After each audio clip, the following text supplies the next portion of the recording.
And we are live. How's everybody doing tonight? My name is Anthony Brian Logan. Thank you for joining. Tonight's show is a regular ABL live show, call-in show, of course.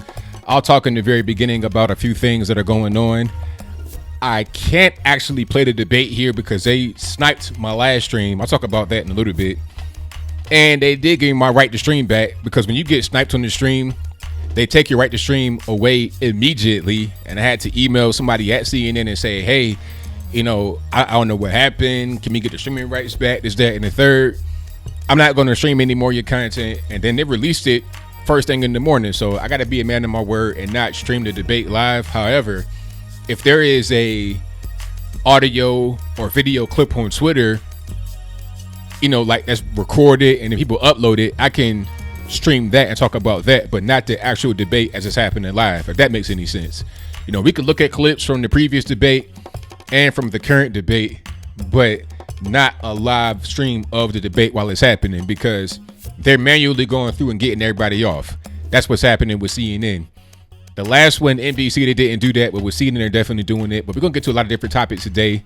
Of course, the debates. Mario Lopez says that children as younger 3 years old should not be transgender. There are quite a few things happening in the world. We'll talk about all that and more. And that is all I got for now. So I am live. Thank y'all for joining. Definitely appreciate you. You are watching ABL Live. Hopefully you guys enjoyed the show tonight. If you're just now coming in, you're on a live stream or you're watching it on the repeat, please hit the like button. I definitely appreciate you for that. Again, this will not be a live debate stream. We could talk about the debate as it's happening, or like little clips on Twitter, whatever. I'll definitely keep my eye to the Twitter streets and see what's happening, but I cannot stream the debate live here because CNN did clip me, have it all, and I can't play the live audio or video. Maybe I could do audio, but I might be kind of risking it. And like I said, I got to be a man on my word and not do that, because if I do it and they come back, then I'm definitely going to be out back. So thank y'all for joining. Definitely appreciate you. Yeah, that was really disappointing when Mario Lopez apologized, Miriam Vidal. I was disappointed for sure, but I'm not surprised. You know, he still wants to be in Hollywood acting. And if you want to be in Hollywood as an actor, you pretty much got to play the game. That's pretty much what it is. Yeah, CNN did copyright me, but to their defense, the guy that works for them, I guess, the employee, it was an email in the copyright notice. I emailed the guy. He responded first thing in the morning and got me right back on track as far as my streaming is concerned. If he did not get me back on track, I'll be over on the other channel, ABL Gaming, to stream over there. I could not be over here because my streaming rights were taken away. They said 90 days. So they were talking about, I can't get it back until October the 30th or whatever. But I'm glad I was able to get it back ASAP. Now, the audio on the TV and stuff like that, it can just be, you know, it could be a little bit too risky. I'd rather not risk it.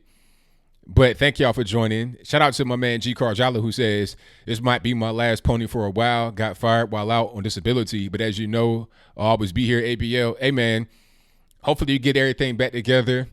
Get yourself back on your feet, man. But I appreciate you for your support as always. Most certainly. You know, everybody that watches, everybody that shares, everybody that comments, I really, really appreciate you. If I do commentary with audio, I won't get a strike.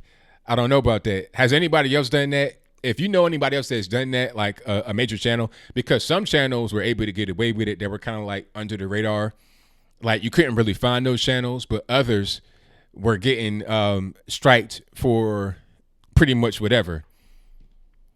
Now, as far as ASAP Rocky did get charged with assault. So I think he's in trial right now. Trump can only do so much. They're trying to say, oh, we're a sovereign country, this, that, and the third. All right. If that's what it is, then that's what it is. Now we know how to treat Sweden. Now they've created an international incident that's pretty much shining a light on them. We see how foreigners get treated in your country. That's going to damage you when it comes to foreign relations. I don't think they really want that, but it is what it is. Can I do a delayed broadcast? What I can do is play certain clips that are on Twitter after they get uploaded, like after it's already happened. So let's say, for example, Ryan Savija or somebody on Twitter uploads a thing 5 minutes after it's happened, I can go to that particular clip, play it, and then talk about it, but I cannot stream the audio or video here because I don't want to get my channel snipped again. If they click me again, they're going to put down the hammer and they won't be in leniency, and it's not much I can really do. Yeah, CNN, hey, you know what? Exactly, Alan. CNN needs money, so what they want to do is clamp down on anybody that has the debate, because if they have the debate, streaming it, and they're talking about it, that brings eyes away from their channel. You see what I'm saying? That's pretty much how that goes. So it is what it is. And I bet your stream's being shut down right now. Exactly. Like, I've already talked to them. I know what I can and cannot do. So I think I'll just do what I got to be doing. Now, if you guys are watching, you can let me know what's happening. And if you see any clips, send me any clips that you see on Twitter to my Twitter page. That is twitter.com/Anthony B. Logan. That is ANTHONY, the letter B, LOGAN. Is that my Twitter handle? Yeah, it is. I didn't forget because I changed it a couple times. But yeah, send it to my Twitter. Matter of fact, I'm going to put that right here in the chat so you can see it. Now, Tulsi Gabbard, people say that they like her. Shout out to you for Teeny D. Hopefully I didn't butcher your name. But some people say that, who's that? Tulsi Gabbard is okay. But then I think she was one of the ones that said, would you give health care to all illegal aliens? And she raised her hand. Maybe I'm wrong about that. She has some things that make her not be as crazy as the rest of the field, but she has other things that make her as crazy as the rest of the field. You know, that's pretty much what it is. You do have some moderates, but they're moderately leftists, and that's the main thing. You guys hold on 1 second, please.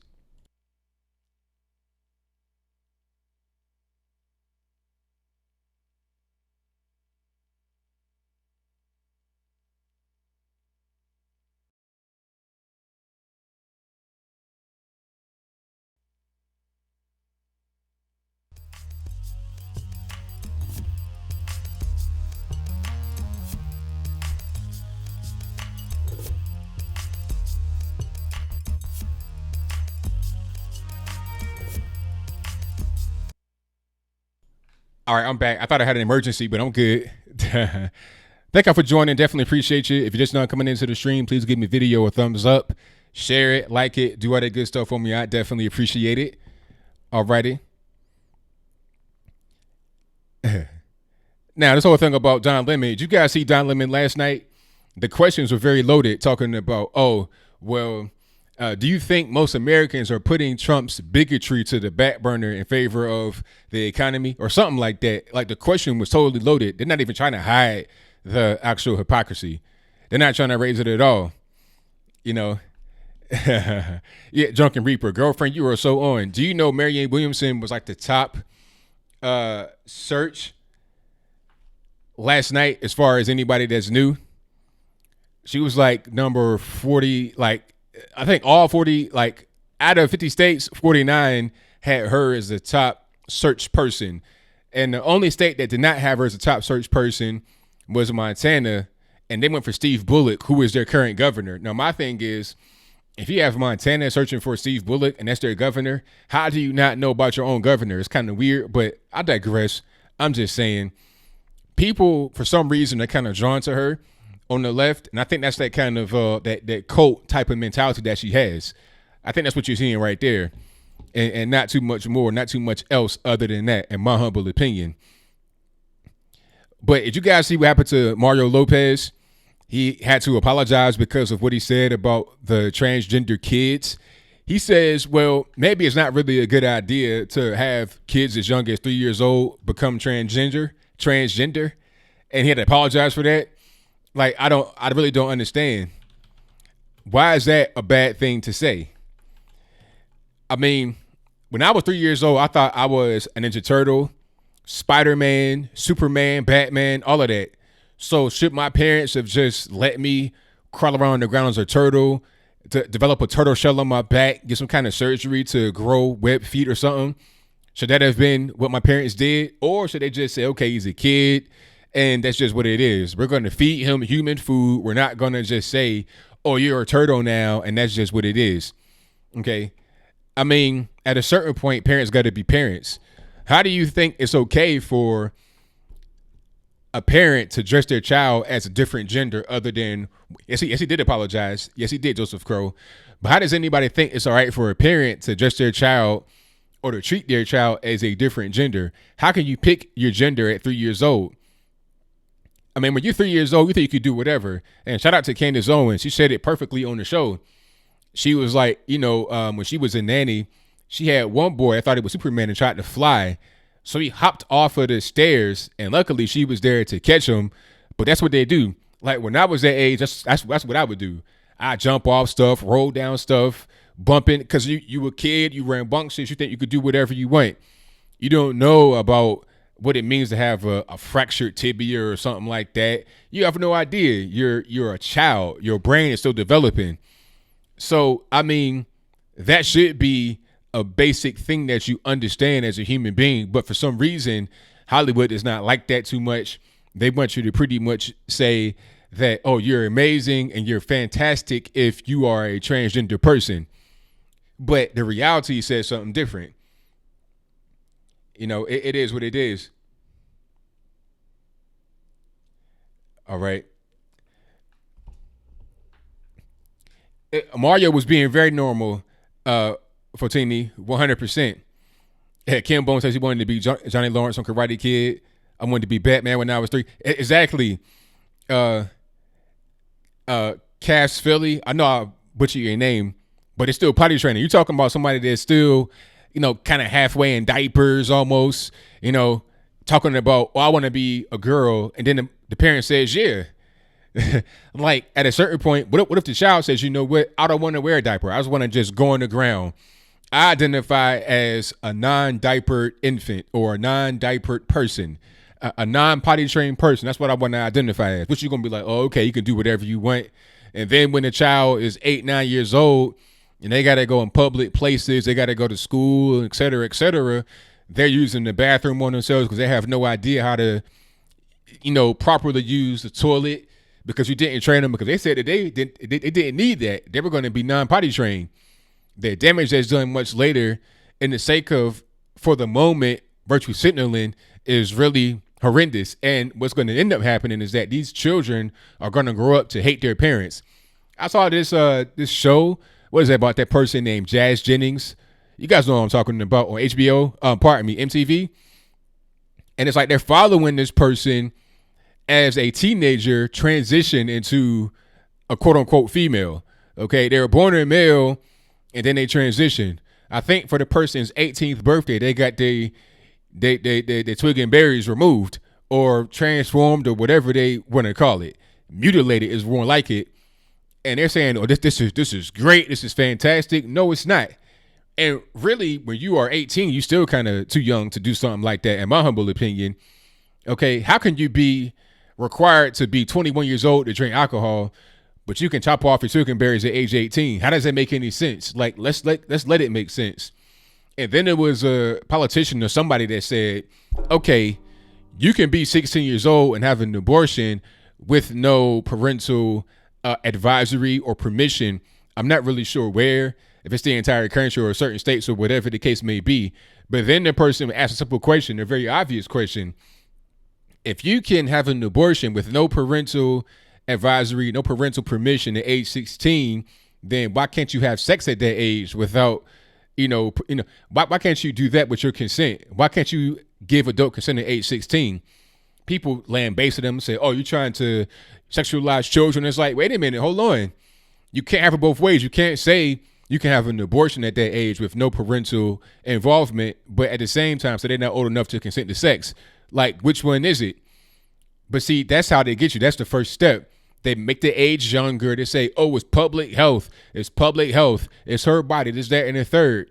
Then they try to roll other things back by using the precedent set based on something else. That's how they do things.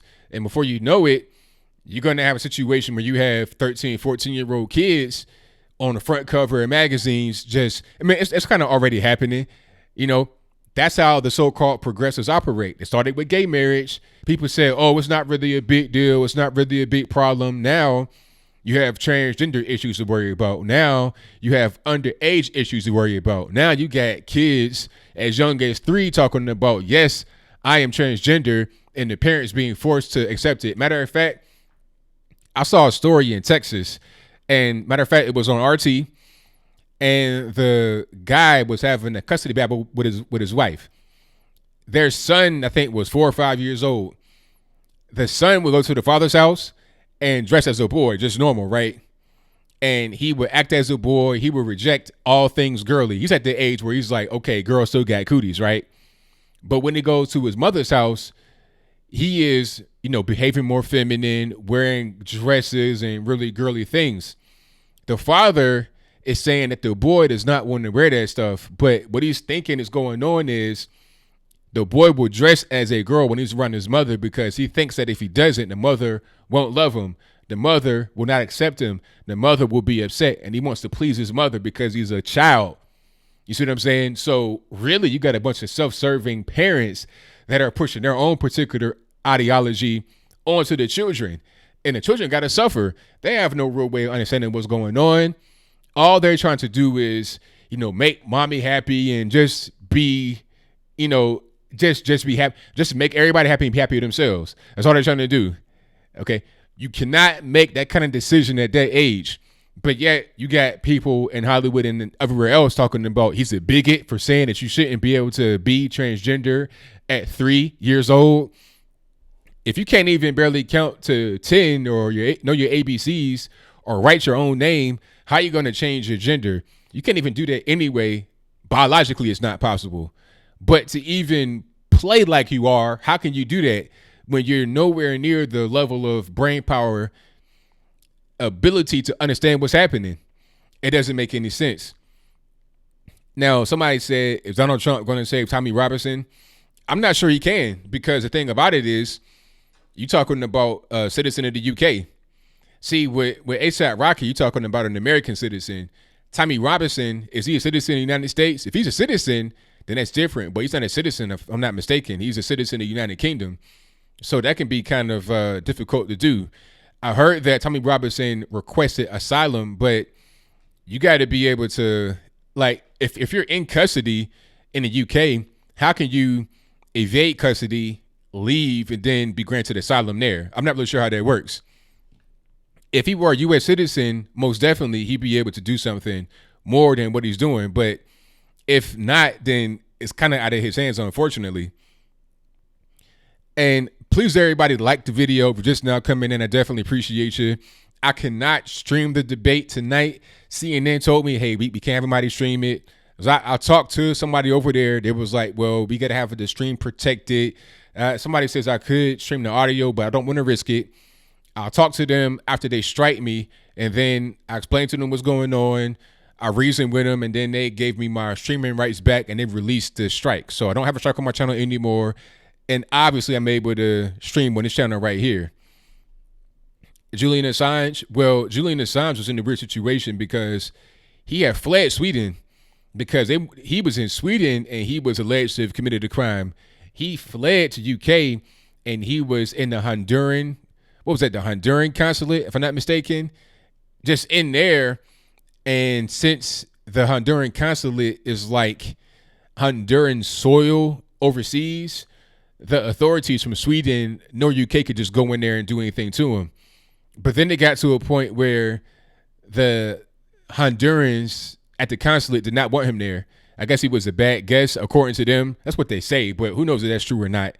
It could have just been pressure from the UK to get him out of the particular place and arrest him.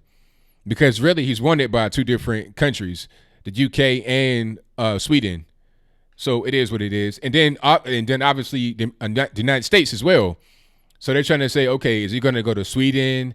Is he going to come to the US? Is he going to stay in UK? Is he going to stay in the consulate? Who knows?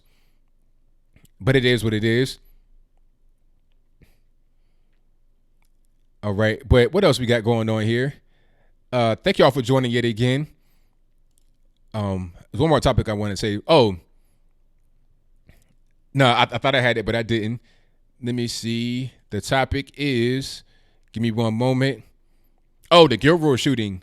Now, the Gilroy shooting in the media has been framed as some kind of white supremacist. They're saying that the person had a white supremacist handbook. He was reading a bunch of white supremacist materials. But I mean, the book, according to the media, I've not read the book, but what the media is saying is that the book had, what they call it, like anarchist points of view and anti-Christian points of view. Now, I'm not a rocket scientist. I'm not Albert Einstein over here, but when I think anti-Christian, when I think anarchism, I'm thinking about Antifa. That's pretty much what they're on. Okay, that's really kind of what it is. So I'm thinking more along the lines of Antifa, not a white supremacist point of view. Those are two totally different things.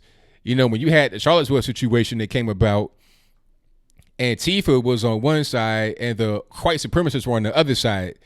You had regular normies on both sides as well, but the extremist groups were Black Lives Matter and Antifa on the left, and then the white supremacists and others kind of on the left as well, but that's a different story. But they were kind of like on opposing points of view on the whole situation of the statue of Robert E. Lee. So you can't say that they're one and the same because they were fighting each other. You know, if Antifa are fighting the white supremacists, then how can they be the same? It doesn't make sense. But he's also half Iranian and half Italian. Now, I've not seen a mixed person become a white supremacist. I'm not sure how that works because isn't the whole idea of white supremacy to have a strictly white person become that and not a mixed person?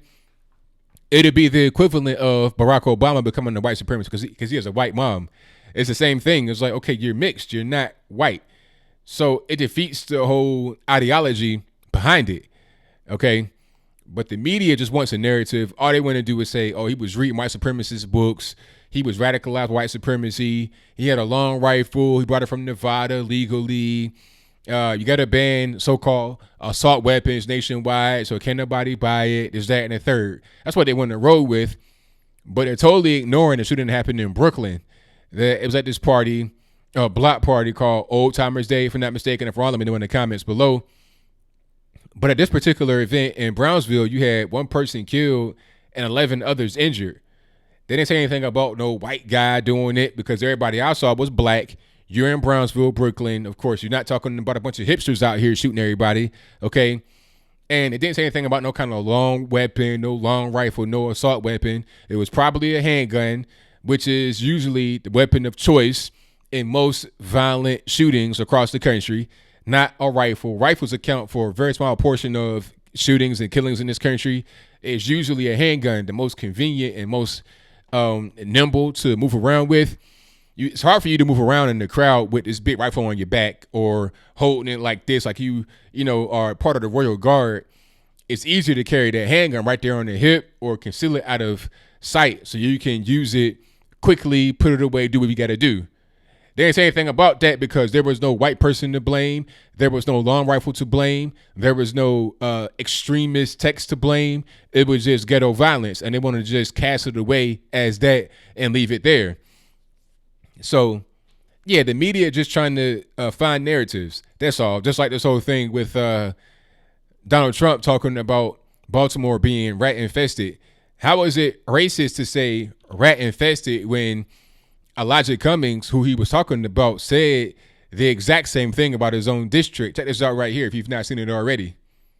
This morning, I left my community of Baltimore, a drug-infested area, drug-infested area, drug-infested area, where a lot of the drugs that we're talking about today have already taken the lives of so many children. The same children that I watched 14 or 15 years ago as they grew up, now walking around like zombies. So, I mean, it's pretty simple.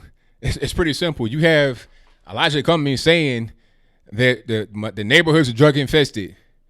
He said his neighborhood was drug infested. So what does that mean? That was 99. So at this point, he's already the District 7 rep. So his district is been right there, West Baltimore, Baltimore County, Howard County. He ain't talking about Howard County. He ain't talking about Baltimore County. He's talking about district, the west side of Baltimore in his district. So if he said it's drug infested and you have Trump who repeats his exact words, how can that be racist? The person who was a rep of that district called it that. The mayor well, the current, not the current mayor, the mayor that got resigned, if that makes any sense, this year, said a similar thing in 2018, in September, talking about, I could smell the dead rats, I could smell the dead animals, tear all this S word down. She said that on camera, on location in, I think it was East Baltimore, which ain't nothing, which is the same thing as West Baltimore, really. They both, really all of Baltimore is like that, but especially West and East. You may have a few more bandos on the West and the East, but they're all, it's all just bad. If you want to live in a nice place in Baltimore, go to Baltimore County. How about that? Or Howard, go to Towson somewhere. Don't go to the city limits, pretty much. Inner Harbor is okay, but hey, it's dangerous down there. You had a bunch of teens beating up tourists down there. So nah, how about I just avoid the entire city? Throw the whole city away. I go to the county, or I go outside of Baltimore totally. I go to Frederick, Bowie, or some of the far away DC suburbs, Waldorf. I'm not going to parts of DC. Well, DC's better than Baltimore. DC is becoming gentrified now, so it's better. But Baltimore, nah, you couldn't pay me to let a dog urinate in most of Baltimore. It is what it is, and everybody knows it. The media is getting real desperate. They got to just make up things to say that Trump is racist for saying. It doesn't make much sense. And every time I turn on the news, they're talking about the battle over Baltimore. What battle? Ain't no battle. The media is trying to battle Trump and lefties who have no idea what's happening with the city. They're trying to battle them. But, everybody knows what's going on. I've seen people go to Baltimore and talk to regular individuals on the street, and they're asking, was Trump right about the rats? Everybody says, yeah. Matter of fact, it was it was a reporter, I guess, trying to talk about Trump's actions or his words being racist.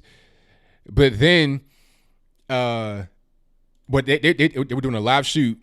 But during the shoot, a rat decided to make a cameo. If I could find that right quick, I'll put it on the screen. Matter of fact, here it is. Yeah, a rat does a cameo on screen in Baltimore. Check it out.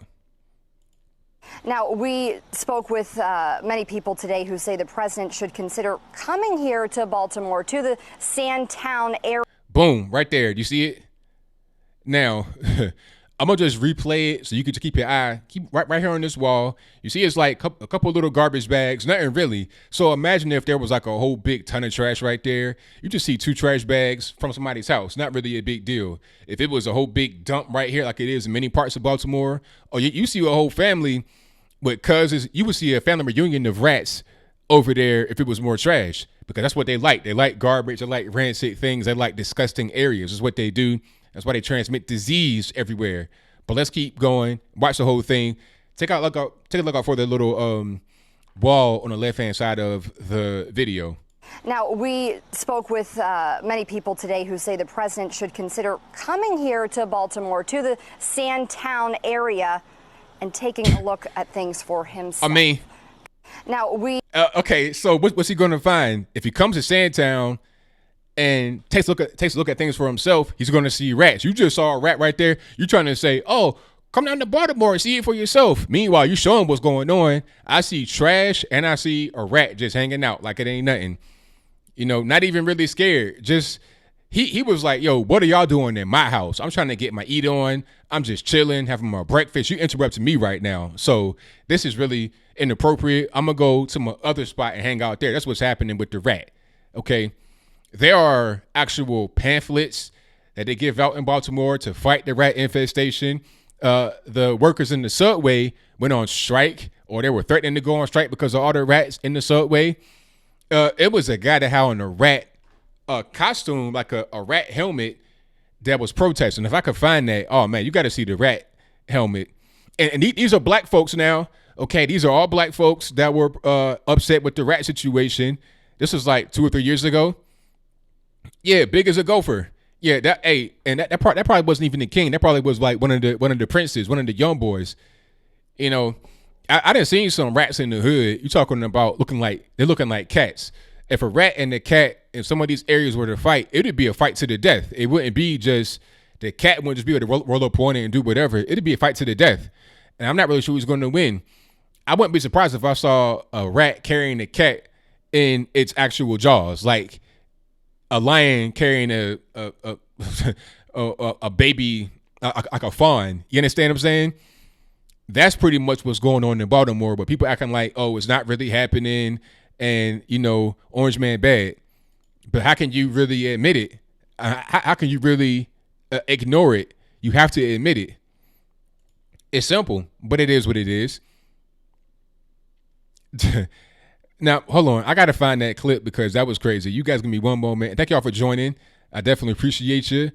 If you're just not coming into the show, please give the video a thumbs up. I cannot stream the debate here tonight, but if there's a clip on Twitter I see that's kind of interesting, we'll talk about it. And also, we're going to have calls tonight. Regular call-in show. And in between calls, if I see a good clip on Twitter, I'll just bring it up, talk about it right quick, and do it like that. Alrighty. So let's see if I can find that right quick. Oh yeah, here we go. There it is. So the MTA union workers held a protest at Baltimore subway because of working conditions with rat infestation. And this is Baltimore Sun. They are producing hit pieces on Trump talking about, oh, we said infested and it's racist. But your video right here from 2016, just a little over 3 years ago, it says rat infestation right there on the screen. So if you're saying rat infestation, if Elijah Cummings says drug infestation, what should Trump say? He's using your words that you use about your own situation. I don't understand. But then again, I do. It's all about just trying to attack him. So matter of fact, I want to get to the point where he's wearing the rat mask. Oh, there it is. So you see the rat right there on the tracks. But they've been laxed about doing it. They made promises.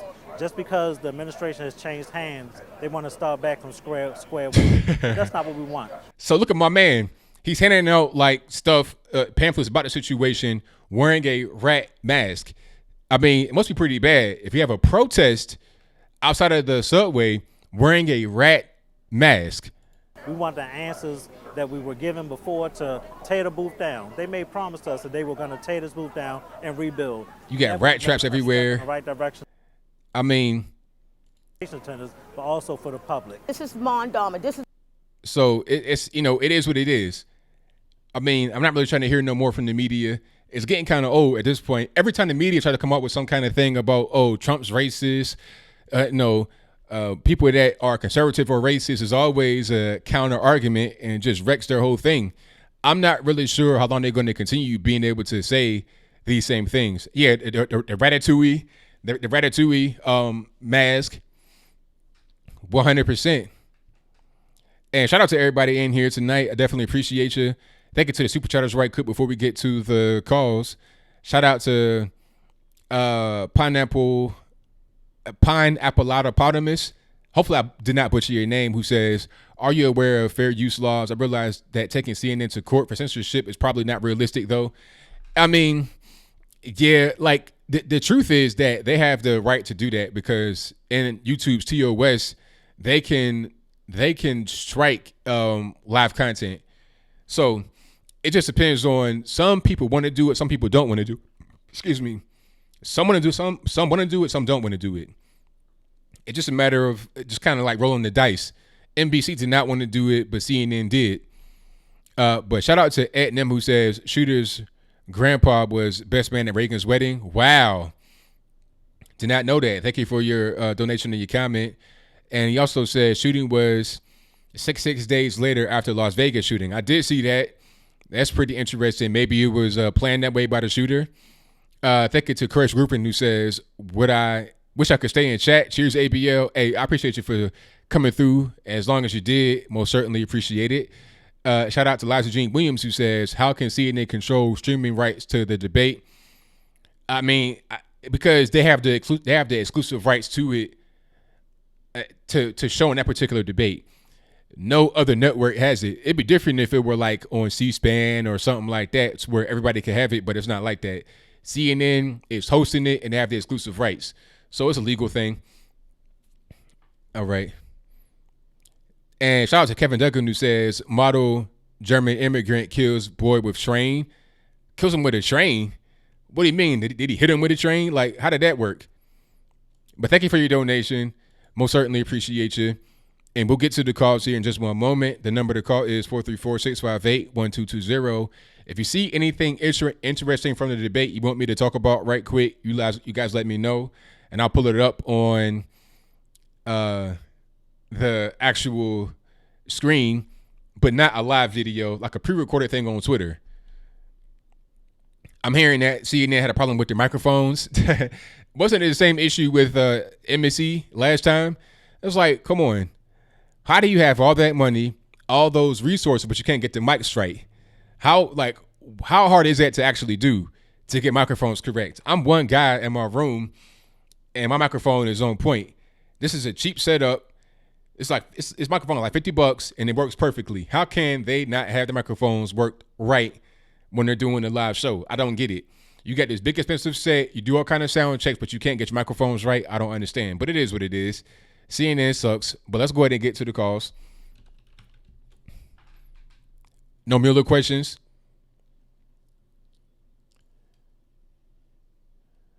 All righty, let's go ahead and get into it. Hold on. I got a little clip right here I can play before we get to it. Matter of fact, let me fix this right quick before we even get to the calls, because I don't want you guys to get your ears blown out by the loud noise. I'm sure I got everything right before we get to it. And if you're just not coming in, please like the video, share the video, do all that good stuff. I definitely appreciate you. All right. There we go.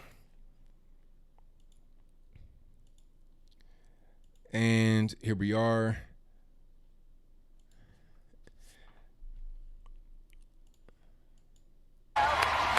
Goes me on me, kid. Goes me on me, kid. You good? Go easy on me. Wow, that's pretty pathetic, if I do say so myself. Go easy on me, kid. Because you got wrecked last time, so I don't know. Like if I'm debating you, I'm not gonna go easy on you. I'm going for the jugular. I'm going in for the kill. I'm not trying to go easy on you. Why would I do that? It doesn't make much sense. All right, let me get my let me fix the slide here. I don't have the call slide. All right, let me just go ahead and get that right. There we are. So the number should be on the bottom of the screen, right in the ticker. The number to call is 434-658-1220. It's also in the description box at the very top. Exactly, JWW. Just wave the white flag. You might as well. What's the difference? I don't see a difference at all. It's pretty clear to me.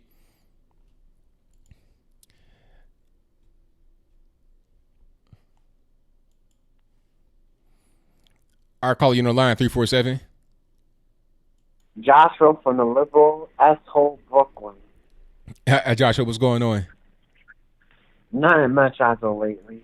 Not working as of yet, though. But I'll be working soon, hopefully in August. No doubt. That's good. All right. So what's happening? What's going on? Why does the media always say Trump is a racist, I hate kids, they're separating their families, and that Baltimore is like Miami, Florida? Why is that? Because they always want to attack Trump. That's why. He does a lot of more good things to America than Obama ever done for example, black employment for blacks, Hispanic, and Asians, peace treaty in North and South Korea, etc. Now the media the media will say whatever they want to about Trump, because it's all about just trying to tear him down, and then trying to tear any conservative down, because they know that they're losing when it comes to the actual people who are out there voting, who are out there actually seeing who has a brain and who doesn't. So all they can do is just attack and try to manipulate people to vote for them. That's all that there is. Right. Like I saw a video about Detroit, that some people want to move out to Detroit, and one lady that lived there for over 60 plus years wants to move out to Detroit, out to Detroit, Michigan, because nothing's getting done over there. The Democrats have turned the once great the Detroit mission with wars, the assembly line, business booming to a wasteland, basically, with lots of broken buildings, and nothing's going on at Detroit, just like in Baltimore. Now, and it happened in Detroit. Detroit, I'm surprised they had it in Detroit, because it's like, okay, why would you go to Detroit out of all places in the world? It's like, you have a Democrat-failed city. It's easy to attack, because when we talk about the debates, we're going to say Democrat-failed city, and nobody can say that it's a lie. I mean, you got bandos everywhere, the same as Baltimore, same as Philly, same as a lot of these other places. Well. Huh? And rats as well. You said rats are growing? Yeah. Well, it's rats. It's rats everywhere. You got all kind of just disgusting things everywhere. You know, that's how these liberal cities are run. They run into the ground. Right. Well, Isaac Kennedy was not doing nothing. He's been there since 1996. And that means he's going there for almost 30 years. And the last man, she said some stuff that she was like concerned, like, is a mess. She could smell the rats. Did she do something that could help Baltimore? You said what now? Did she help Baltimore? The answer is no. She was actually a third that was always corrupt mayors over there. It's like, come on. I'm with you, man. But hey, I'm gonna get to a few more calls. I got some other clips I want to play too from the debate. So I thank you for the call, man. Definitely appreciate you. Definitely appreciate you too. All right, now. Peace. All right. So thank you to Joshua for the call. Most certainly appreciate him. And thank y'all for the clips. I'm getting some clips on Twitter of the debate, so I can definitely play these, because they can't say I was streaming it.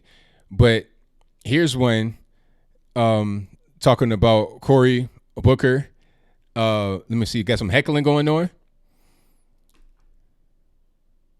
Oh, okay. Now, wait a minute. What did he say about Baltimore? Let's see. And you know what? I was kind of surprised that they didn't talk about Baltimore in the last debate. I'm like, all right, where's the Baltimore talk? During the first debate in Miami, everybody spoke Spanish. Everybody trying to be Ricky Ricardo and getting their Cuban on. But this debate, I didn't hear any Baltimore accents, the T and the U. I ain't hear none of that going on. I ain't hear no cheers for Baltimore. I didn't hear no SO city comments, none of that type of stuff. But now here we are with Cory Booker. Let's see what he says about Baltimore. Last week, the President of the United States attacked an American city, calling it a disgusting, rat-infested, rodent mess. We need a nation. What's going on? I don't understand. Like, it's kind of hard to hear. I'm sorry. I'm going to try to find a better clip, but I don't understand what's happening in the background.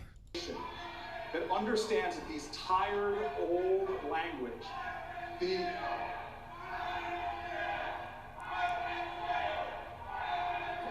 I don't know what they're saying. I have no idea. I'm going to find a better clip, but I don't even know what's going on. It's pretty weird. Okay. But here's another clip I got. Let's see. This is from Ryan Savija, who says Democrat presidential candidate Kristen Gillibrand talks about her heart palpitating as she goes on to demonize private health care. Oh, yeah, they were saying that last time, too, talking about, no more private insurance. Why? Why would there not be any more private insurance? You're talking about having a single payer. So you want to just become you want to become USSR and fall apart very, very soon?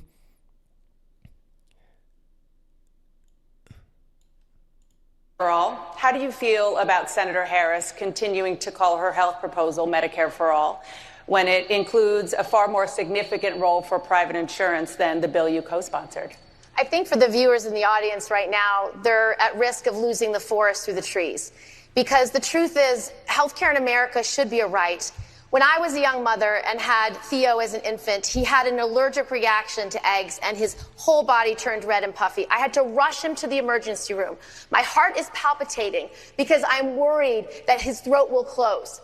I am not worried about not having an insurance card or a credit card in my Now, the thing about it is, in a lot of these places where you have, so-called free healthcare, like Canada, it'll take you a long time to get treatment sometimes. You're talking about months. How was the ER care in Canada? And Canada is kind of a weird thing to compare us to because their system is not the same. It's just not the same as us. So I'm not really sure how you really going to, my wallet. I know whatever they're going to prescribe, whether it's an EpiPen or an inhaler, I can afford it. The truth about healthcare in America today is people can't afford it. They cannot afford. And the insurance companies, for these plans that rely on insurance companies, I'm sorry, they're for-profit companies. They have an obligation to their shareholders. You got to make money because a lot of these medications are expensive. R&D is expensive. The actual thing is worth money. This is what I was saying before. These liberals never satisfied. They could have a life-saving drug medication and they'll cry about it costing too much or not being totally free.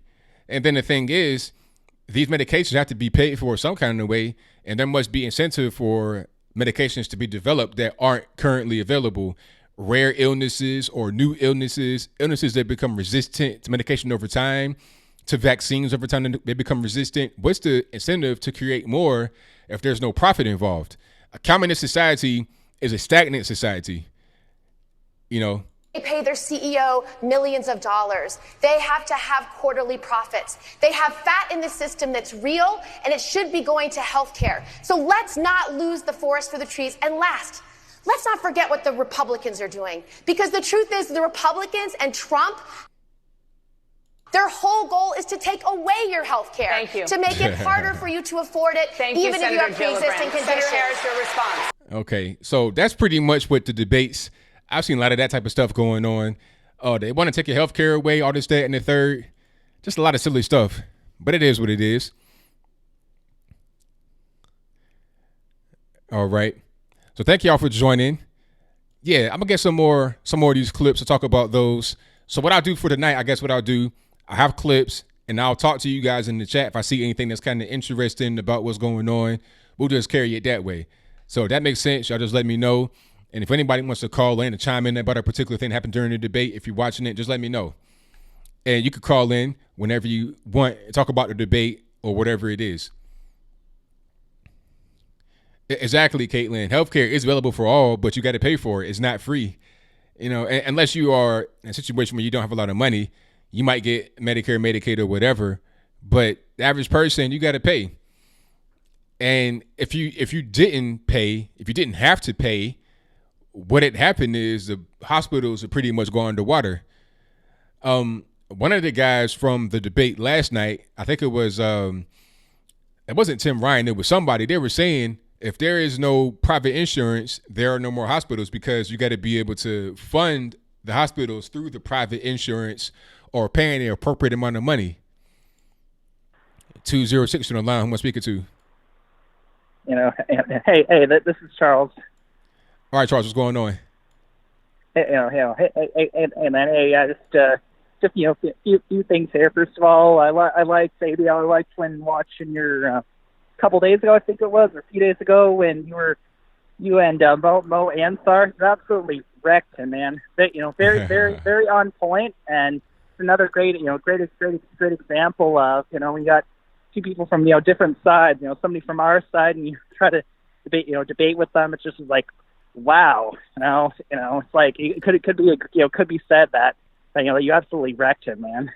Oh, I appreciate that. The dude Mo Ansar, I had no idea who he was before we came on, because usually what they do in these debates, they'll just say, okay, you have a debate partner, and they'll tell me who he is right before the debate starts. Like, I'm at my desk, get ready to go on, and then they say, oh, okay, you're debating Mo Ansar. I had no idea who he was, so I didn't know where he was going to go. So I was kind of confused at first, and then I realized, okay, this is an Islamic dude, and he wants to attack Christianity. So then I just kind of went on that and just had my way, pretty much.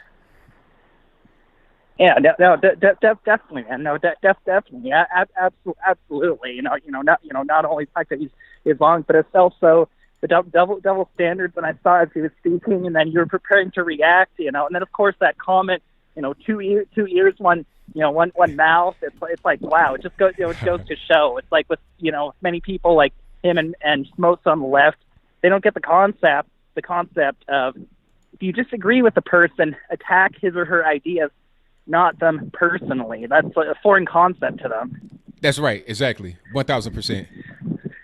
Yeah, no, definitely, man. But also, other YouTubers that I follow as well, like Officer Tatum, Jericho Green, they mentioned if the left didn't have double standards, they just have no standards at all.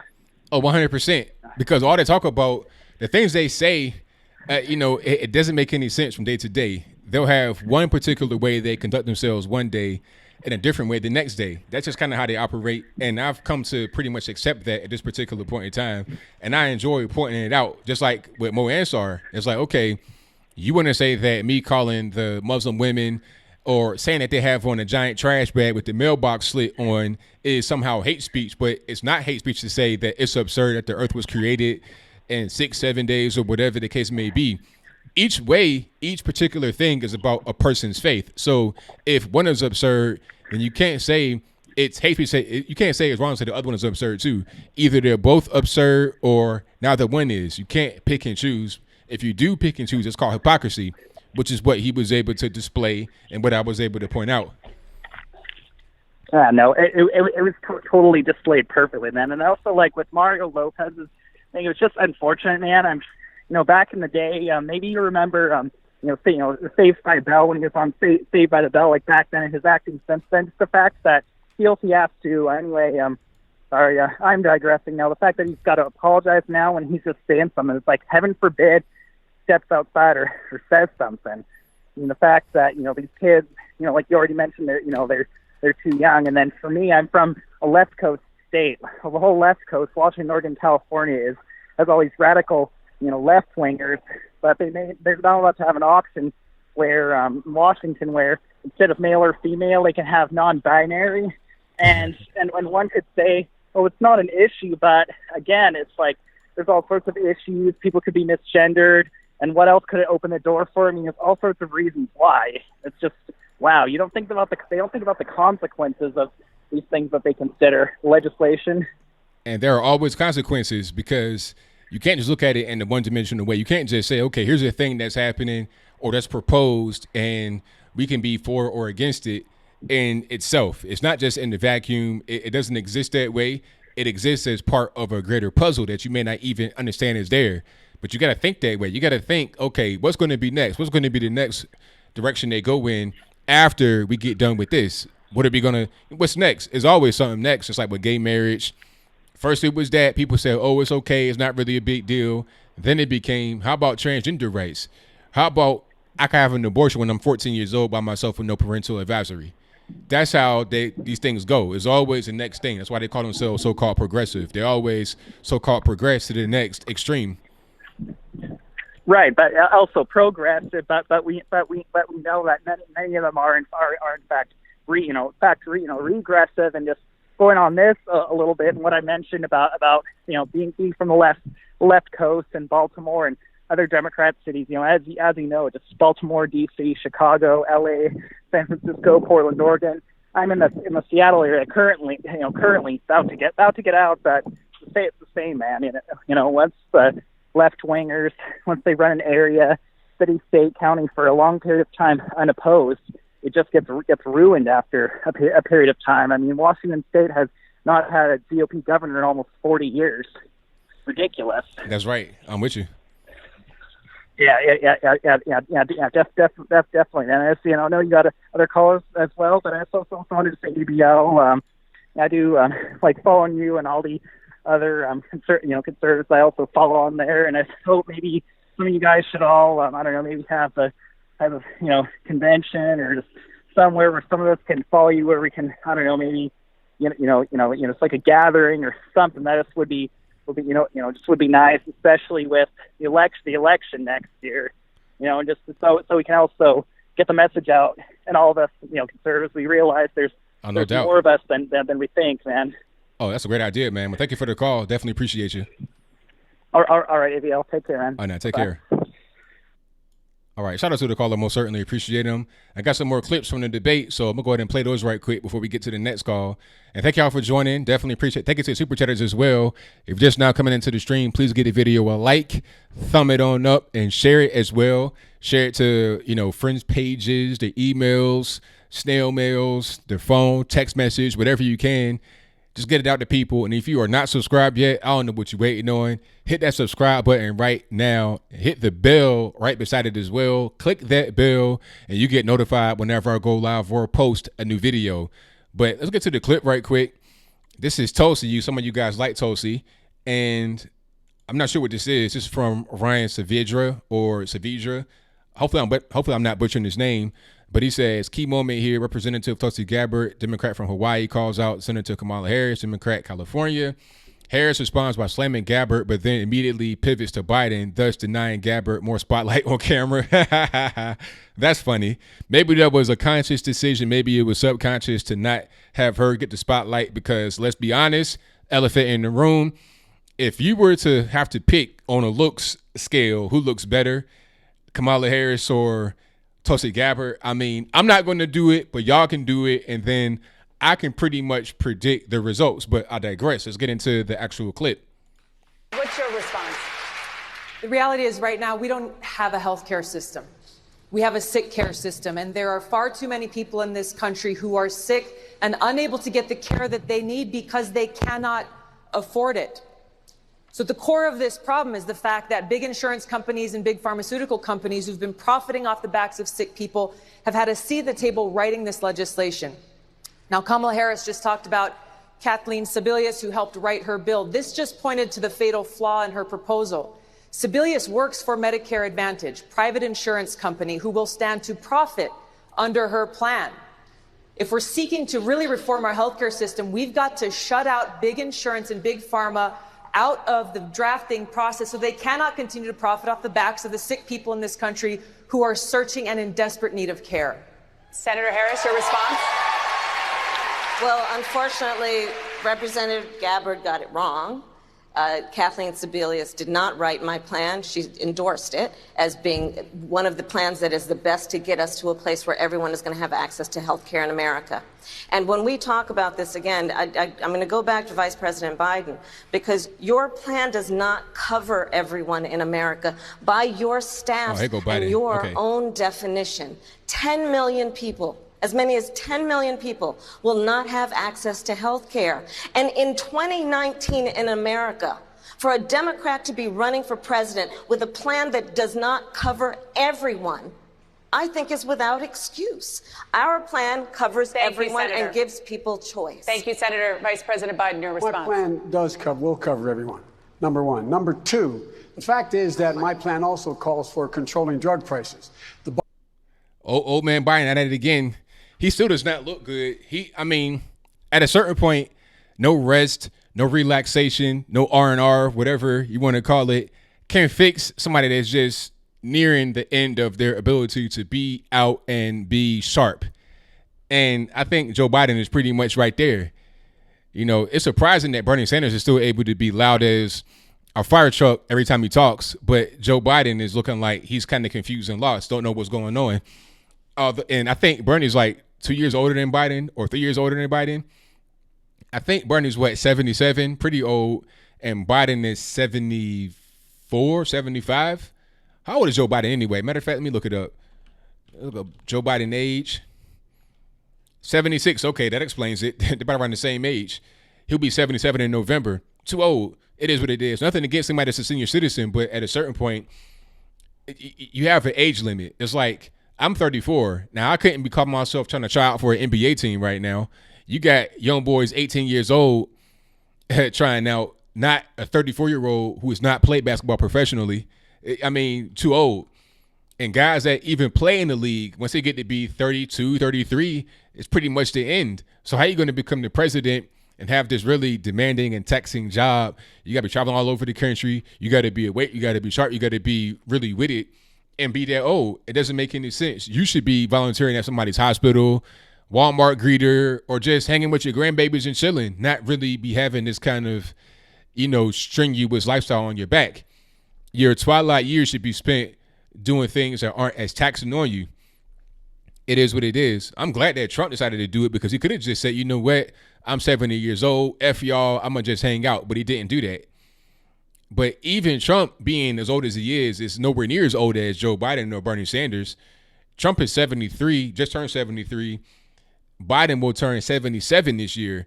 And Bernie's 77 right now. I think he'll turn 78 in September. He'll be 80 years old. If Bernie Sanders was to get elected, he would turn 80 years old in his first year in office. In 2021, he'll turn 80. He's too old. It is what it is. Okay. Now, here's the clip from Corey where he had the hecklers. Anna, last week, the President of the United States attacked an American city, calling it a disgusting, rat-infested, rodent mess. We need a nation. They're saying Fire Pantaleo. Who is that? I'm not really sure. You guys let me know in the chat. That understands that these tired, old language,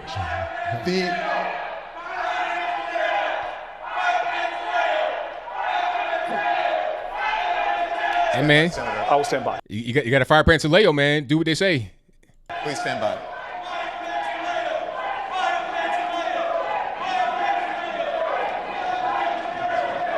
So are they getting dragged out or what?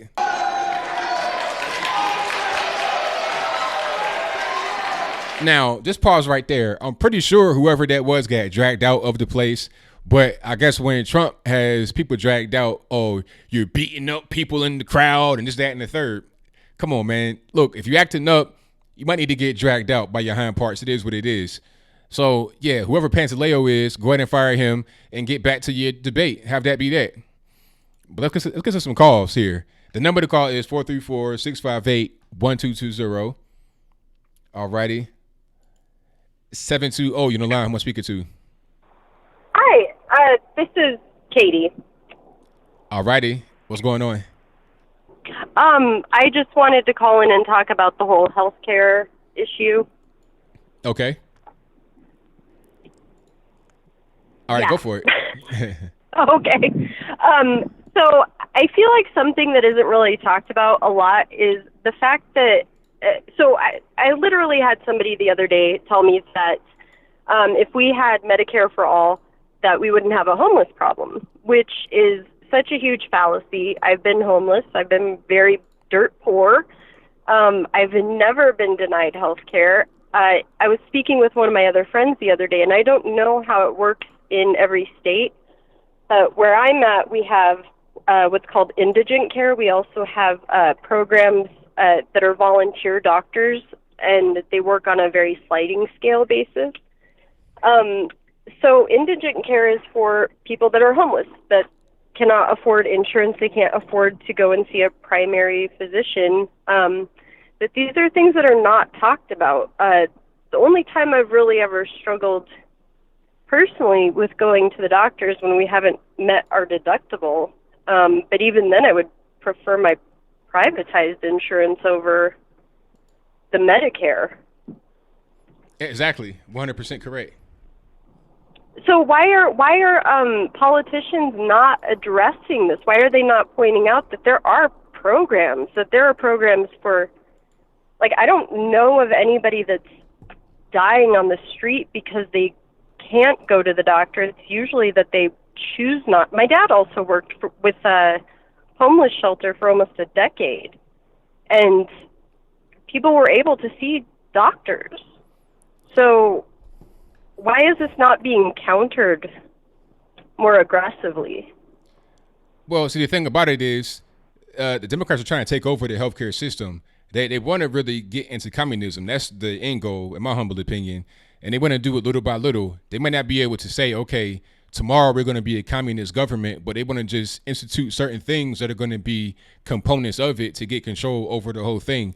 And then once they get control, they can become like China, where they don't relinquish power, where they pretty much select the president and there's no more real and true elections. They'll say, oh, you're engaging in election fraud, you're engaging in voter fraud, while the whole time they're the ones trying to engineer these things and shift it in their direction. They got the media in their pocket, plenty of rich folks in their pocket. That's pretty much how it goes. You there? Okay. Donors are. Can you hear me? I hear you. The wealthy donors are mainly involved in the Democratic Party. I mean, that's something else that seems to be really ignored or glossed over. Right. Yeah, of course. Which is, I don't know. It just seems it seems like we're living in backwards land. So, yeah. It's a lot of stuff that's kind of like bizarro land, bizarro world. That's happening right now. Absolutely. So do you think that people are going to start pointing out the fact that there are already healthcare programs for those that, because I've heard other people talk about the fact that the Democratic Party, what they're proposing is essentially a treasonous form of government. I mean, they're proposing to get rid of our Constitution. Well, here's the thing.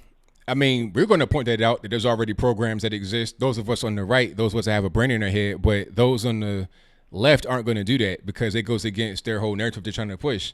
You know, they keep saying things that aren't true, things that can be fixed easily with not very difficult remedies. But again, they just want to push their particular narrative. The facts of the situation aren't really as important as their narrative are. I mean, I guess. I just think that we need, like, somebody, like politicians on the right need to really just point this out. And the fact that there are even when those programs go away, I mean, the primary care physician that I see currently and he does not accept Medicare, but I've asked him before because of my friends that don't have insurance, I've asked him for referrals, doctors that would work on a sliding scale, and he's given me names of doctors to help my friends out. So, I mean, I don't know. I just really think that somebody needs to, like, file a lawsuit against the Democratic Party for treason or something. I mean, like yeah. I Go ahead. No, I hear you. I understand where you're coming from, but I got a lot of calls on the line, so thank you for the call. Okay. Yeah, thank you. Bye. All right, now.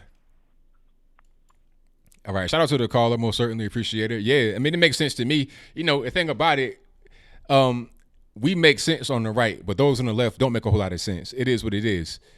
I got some more clips. You guys hang on one moment. Thank y'all for joining. Please give the video a like, share it, do all that good stuff. I can't stream the entire debate here, so if you're coming here for the entire debate stream, I can't do it. CNN told me don't do it or we will strike you. I spoke to them like directly in email, so I know what I can and can't do. I can share like clips that have already been recorded and uploaded to Twitter, but I can't stream the actual debate here. So it is what it is. If you see anybody streaming that, then hey, good luck having them keep it up because it won't be there long. Now, here's a clip, very interesting. Democratic presidential candidate Joe Biden says he wants to jail private citizens who do not go along with his health care plan. Let's see what he says. I have the only plan that limits the ability of insurance companies to charge unreasonable prices, flat out, number one. Number two, we should put some of these insurance executives who totally oppose my plan in jail for the 9 billion opioids they sell out there. They are misrepresenting to the American people what need to be done. And lastly, here's the deal. The deal is, let's figure out how this works. We immediately are able to cover everybody who wants to get off of their insurance plan they don't like, no matter what one it is, and buy into a Medicare option. And they can buy the gold plan, and they're not going to have to pay. Anyway. Thank you, Mr. Vice President. See, he's not really ready. Like, he looks the same as he did last time, no better. People say, oh, he didn't get enough rest, he's sleepy, this, that, and the third. He just looks the same. As soon as they say, yo, time for you to go ahead and stop, he stops immediately because he doesn't want to talk anymore. He does not want to get a full thought out there. He just wants to talk for whatever time is allotted and then just pretty much call it a wrap after that. He's not prepared to do this thing for much longer. He might as well drop out right now. He's pretty much toast. But putting people in jail, I mean, I understand we're talking about, opioids. Nah, but that's not really how you're going to make this thing work. That's just not what it's going to be. Let me see. I think I have another clip here. You guys give me 1 second. Do I have another clip? No, I don't. I'm going to keep looking for clips. And you guys, if you're on Twitter, you can send me some clips. Let me see. Hold on. This might be the same one we just saw. It says, give Biden credit. When his time's up, it's up. Decide what you can sell it for. We will set the price. And secondly, it says cannot raise that price beyond the cost of inflation from this point on. To decide. Yeah, pretty much the same thing we saw. And shout out to Super Chatters right quick before we get to the next call. Let me see who we got here. We have, thank you to Kevin Duggan, who says, I went to jail. Desmond is amazing. Hold on. He says, I went to jail. Desmond is amazing's mom. Yes, send her in jail. If you guys don't know what that is, Desmond is amazing. It's this little boy that is dancing around in drag. I'm talking about a little boy, like 7, 8 years old. His parents, whoever they are, need to both get locked up. I'm talking about 100 lashes, then get put up under the penitentiary. That type stuff I'm on. But thank you for your donation. Shout out to Nilox Keep. Hopefully I didn't butcher your name, who says, shekels for you, sir. Keep up the good work. Hey, I appreciate you. Thank you for your donation and your very kind words. Jonestown Autopsy says, ESPN is reporting that Congressman Elijah Cummings, a.k.a. The Toad, is moving forward to purchase minor league hockey team, the Baltimore Rats, for that's hilarious, man. Thank you for your comment and your donation. Definitely appreciate you. Thank you to Truth Secret for the donation. Definitely appreciate you. Shout out to Kat Hutcherson for your donation. Definitely appreciate it. Thank you to Black Ridge, who says, supporting your message or channel. To the topic at hand, I want my healthcare to remain a product. I want to remain a customer and therefore maintain control over my care coupled with actual competition. Very good point. Very, very good point. When you're a customer, you have the ability to go to other places. You have competition. If things aren't going right, you can petition, you can complain. When it's a government, you pretty much stuck with what you stuck with. What are you really going to do? Wait on lawmakers to change laws? Good luck with that. So very good point. Thank you for your donation. Kevin Duggan says, WP News, quote, boy, 8 dies in Germany. Man says just because he was having a bad day. So Kevin Duggan also says a man in Germany, a so-called model migrant, threw a child under a train just because. I'm having a bad day, so I'm going to get a random child and throw him under a train, and he's dead now, the child that is. Very unfortunate. Shout out to Ms. Novak, who says, I am still at work. I have a lot to say about healthcare. I want to call in just in a little bit. Well, if that was you that called, thank you for your call, and thank you for your donation. Crush Griffin says, good night, all Trump 2020. And I think I pretty much got everybody on Super Chat. Thank you all for joining. The number to call is 434-658-1220.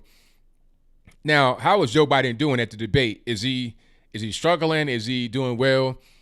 He does not look like he's going to actually turn it around. He's pretty much going to be what he's going to be.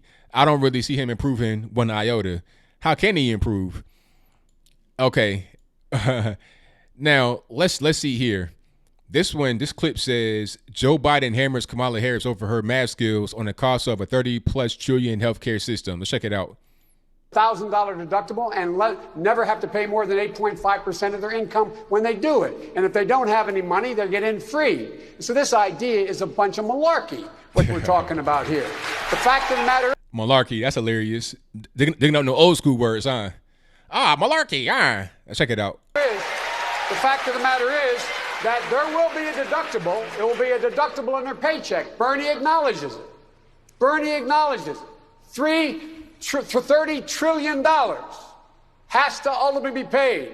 And I don't know what math you do in New York. I don't know what math you do in California. But I tell you, that's a lot of money. And there will be a deductible. The deductible will be out of your paycheck because that's what will be required. Senator Harris, I want to bring you in here. Oh, man. He does not look good. Really, he doesn't. He's trying to be more high energy and pointed and stuff like that. But overall, he's just not doing very good. It is what it is. Yeah, let's talk about math.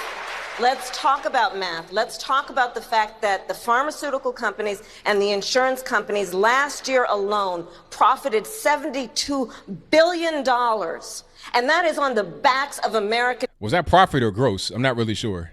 ...families. And under your plan, status quo, you do nothing to hold the insurance companies to task for what they have been doing to American families. In America today, a diabetes patient, 1 in 4 cannot afford their insulin. In America today, Thank you, Senator. for those people who are overdosed from an opioid, there is a syringe that costs $4,000 that will save their life. It is immoral, it is Thank you, untenable, Senator. and it must Your time change is up, with Senator. Medicare for all. Vice President Biden, your response.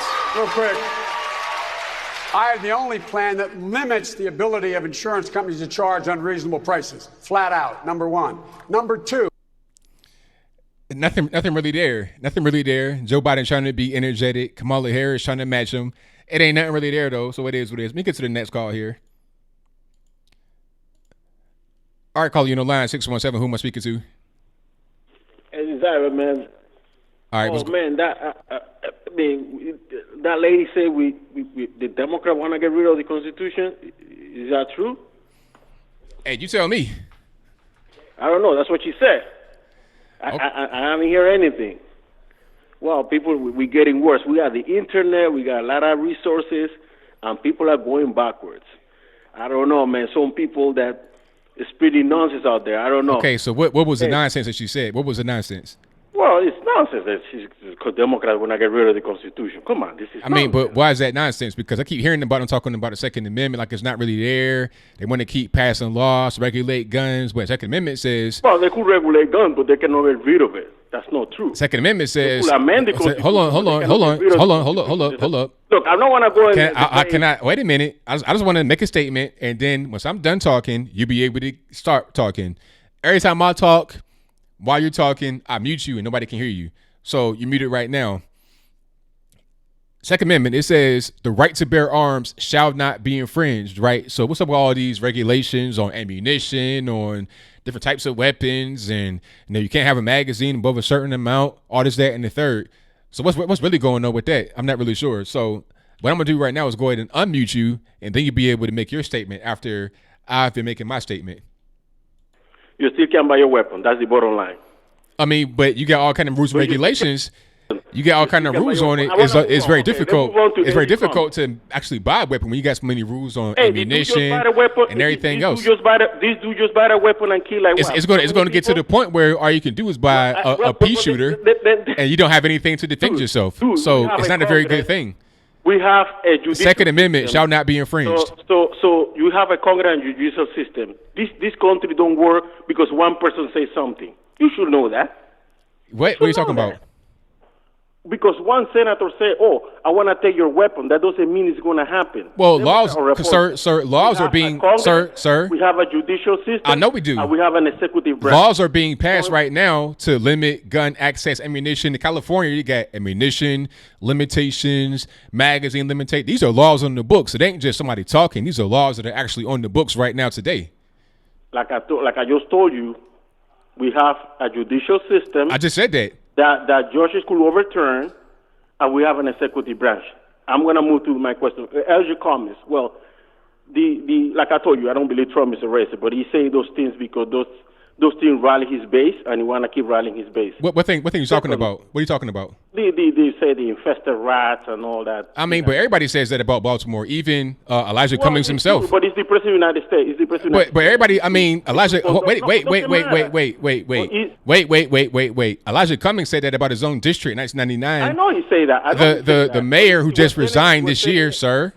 The mayor who just resigned this year said a similar thing last year, talking about you can smell the rats, tear all this stuff down. I heard all that. Everybody says that. So why would the president be any different than anybody else? I heard all that. Okay, now the president of the United States is the average Joe, or is the pretty much the highest executive position of the land. I mean, but look, it doesn't matter. Like the mayor's not the average Joe either. It does matter. It does matter. The mayor's not the average Joe.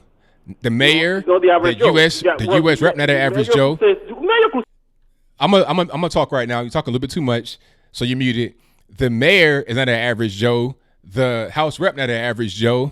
The leader of Maryland Senate is not an average Joe. People in politics that actually can write laws and control things aren't average Joes. They have power in this country. So why should the president be any different? If people that are actual lawmakers are saying a thing about their own city, why should Trump not say the same thing? He should say the same thing they're saying because it's acceptable for them to say it.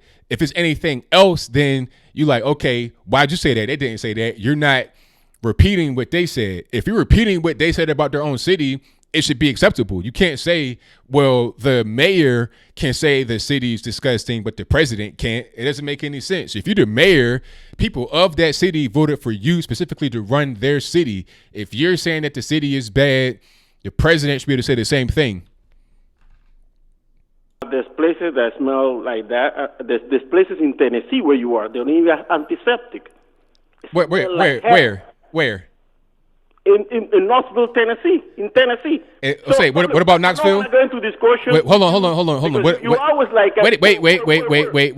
You said, sir. Look, I'm not going. I ain't gonna do this with you all night. When I start talking, you stop talking.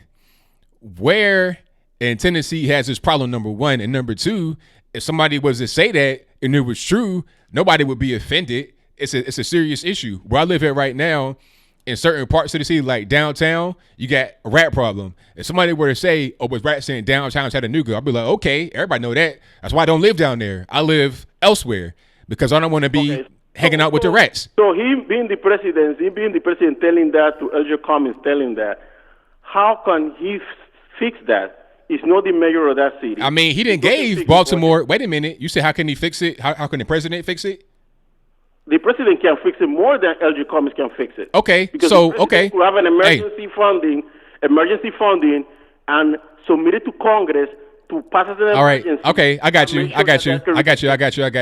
Now the president is already, sir. I'm talking. Now the president has already given Baltimore $16 billion with a B in federal grants. Now, where's all the money gone? If he wants to know. Okay, let me explain to you. If he really cares, send your Justice Department, send the FBI, hire a private accounting firm, find out what happened with the money. If he really cares, he didn't do that. He didn't say that. so first it was, oh, he ain't doing nothing to help. Then when I said he gave 16 wait. First it was he ain't do nothing to help. Then it became, after I say he gave 16 billion, would it be, oh, he got to go down there and do some oversight and figure out what's going on with the money? Wait a minute. Should the president just become the mayor of Baltimore and run it that way? I mean, the man is busy with the whole entire country. Sir, you're on mute right now. Can't nobody hear you. The president is the president of the entire country. It's not his job to go down to Baltimore and figure out what's happening there. That's why you have local officials. The president gave the money from the federal government. 16 billion would it be? Now, if you can't do anything with it, what you want Trump to do? What you want Trump to go down there himself and just run the city, specifically Baltimore, not any other city? Come on, man. That made no sense. That's what I just told you that I'm on, because you keep putting him in the hole. Go ahead. Keep talking. That's what you keep putting him in the hole. I mean, I got all night. Keep talking. Telling Cummings that doesn't fix anything. You got to tell that to the mayor of Baltimore. What? Telling Cummings that doesn't fix anything. You said what? That's what I just said. The tweet was stupid. As I always. I didn't hear what you said. I can't understand what you said. What did you say? I didn't understand what you said. He sent a tweet saying that because what happened is because Ellen Cummings went after the guy from the director of the Border Patrol. I guess he spoke to him in a bad tone. So Trump took it personal. And what are you talking about? Sir, what are you talking about? I'm talking about Baltimore, the tweet that Trump sent. What about it? The reason that Trump sent that tweet against LG Cummings from Baltimore. Okay, all right. I mean, I know why you sent it, but sir, I know why you sent it, but why does that matter? So because he's not responsible of Baltimore, so why did he send it to him? What he said it told him that. He's the mayor. Okay. All right. I'm going to go ahead and talk, and then I'm going to let you go because I got other calls on the line, and it's busy tonight. You've been on for a long time, 8 minutes. We don't got all night. Anyway, Elijah Cummings was talking about different things, and it's like, wait a minute. Don't be worried about that, the border and stuff like that. Don't be worried about the border and trying to jam up things I'm trying to do on the border to secure the entire nation. Worry about Baltimore. See, Trump's worried about the whole country. Elijah Cummings is trying to jam that up and have the entire nation be insecure. You go back to your district where you said, Elijah Cummings, that it's drug infested. Go back there and fix that. Don't worry about the border. But thank you for calling. Definitely appreciate you. All right. Shout out to Ivan for the call. Always a fun one. The number to call is 434-658-1220. And if you have any clips from the debate, I'll be able to play it, but I cannot play the actual stream live as it's going. Alrighty. So what else we got here? Do I have any more clips? I think I'm good. Let's get to the calls. 5406, you're on the line. Who am I speaking to? This is Jeff. All right, Jeff, what's happening? Not much, man. Hey, I was just calling real quick. I followed President Trump long enough to know a lot of times when he talks in his tweets, it seems like he's talking kind of in double message, like it's a meaning behind what he's texting. And when he was, I feel like when he was texting about rats, I don't know that he was necessarily just talking about rodents. I think he was probably talking about the people that have run that city in the ground too. I mean, that's how Trump kind of is. I mean, it makes sense to me. I mean, it definitely does because, I mean, you can call them rats. I mean, you had, 3 mayors back to back that have all resigned under different kind of circumstances, you know, people stealing and underhand deals and all kind of stuff. And it's a lot of mismanagement. If you've been given $16 billion to a particular place and nobody can account for where it went, there's obviously some corruption going on, some stealing going on. So the rat comment about the people that are leading and governing the place does make sense. It does fit. Yeah, I totally agree. Love your show, by the way. Calling from Blacksburg, Virginia, man. So you're local. Yeah, shout out to Blacksburg. Yeah, you know, I got family in Roanoke, Virginia. Right on, man. Good deal. I'll keep watching. All right, thank you for the call. Definitely appreciate you. Yes, sir. Thank you. All right, shout out to the caller from Blacksburg. Was it like on 81 or close to it? Well, that's all Virginia Tech, if I'm not mistaken. So shout out to Blacksburg. And let's go to 603 on the line. Who am I speaking to? Hey, this is Ian. All right, Ian, what's happening? Yeah, I used to live in Baltimore like 3 years ago. It's actually like really bad. Yeah, okay. So we have somebody that actually lived in Baltimore. What part did you live in when you were there? I lived in the northern part. Okay, so you seen a lot of what happens in the city. When Trump was talking about it on Twitter, was it accurate? Did you see anywhere where he misspoke? Yeah, it was pretty accurate. I mean, a lot of that's why I left. Right. It's all true. Right. Now, how about Howard County, Baltimore County? How about those? Is it like a night and day difference? Yeah, it's better. Yeah, I figured because I know people that live in like out further away, like further away from even Baltimore. I'm talking people live in Bowie and stuff like that, like nowhere near Baltimore. It's a whole different experience than when you go up that direction. It's just different. Yeah. Yeah. So how about the governance? How about anybody that like did you ever vote in any like the local elections? What'd you say? How about the governance? Did you ever vote in any of the local elections? Well, I've voted in a few. There's not very good people to vote for, so yeah, slim pickings, right? Yeah. Yeah. All right. So, I mean, So anyway, is there anything you want to add on that? Nah, I'm gonna go now. Just trying to clarify that it is true. The place is pretty bad. Thank you for the call. Definitely appreciate you. All right. Bye. All right. Shout out to the caller. Yeah. I mean, I've not heard anybody from Baltimore yet say that the place is just a Shangri-La. Nobody, I mean, the pictures, it says 1,000 words. You look at the pictures, the video of West Baltimore, I mean, it looks like bombed out Lebanon, Iraq, Syria, Afghanistan. It just does not look good. And anybody can see that. I don't see how anybody could just act like what Trump said is incorrect. Even the people that are in charge say the same thing. Okay, so shout out to my man Mark Dice. He posted a clip here. Now, I'm not sure if this caption is accurate or not. We'll see. Because this is a funny guy. He like makes jokes. You know, he makes jokes occasionally.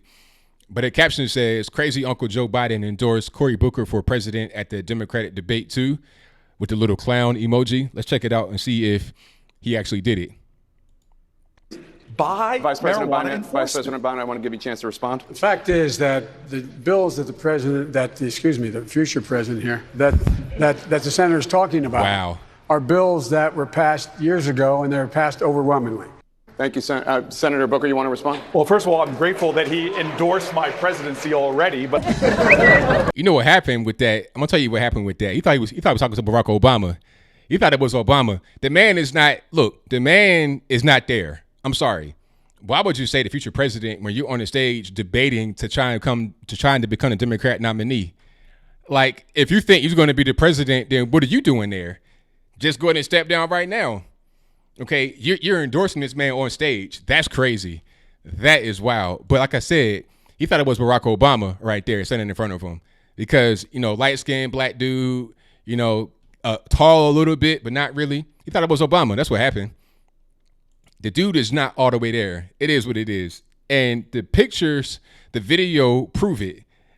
I don't really got to say too much more, but let me get to the next call. 240, you're the line. Who am I speaking to?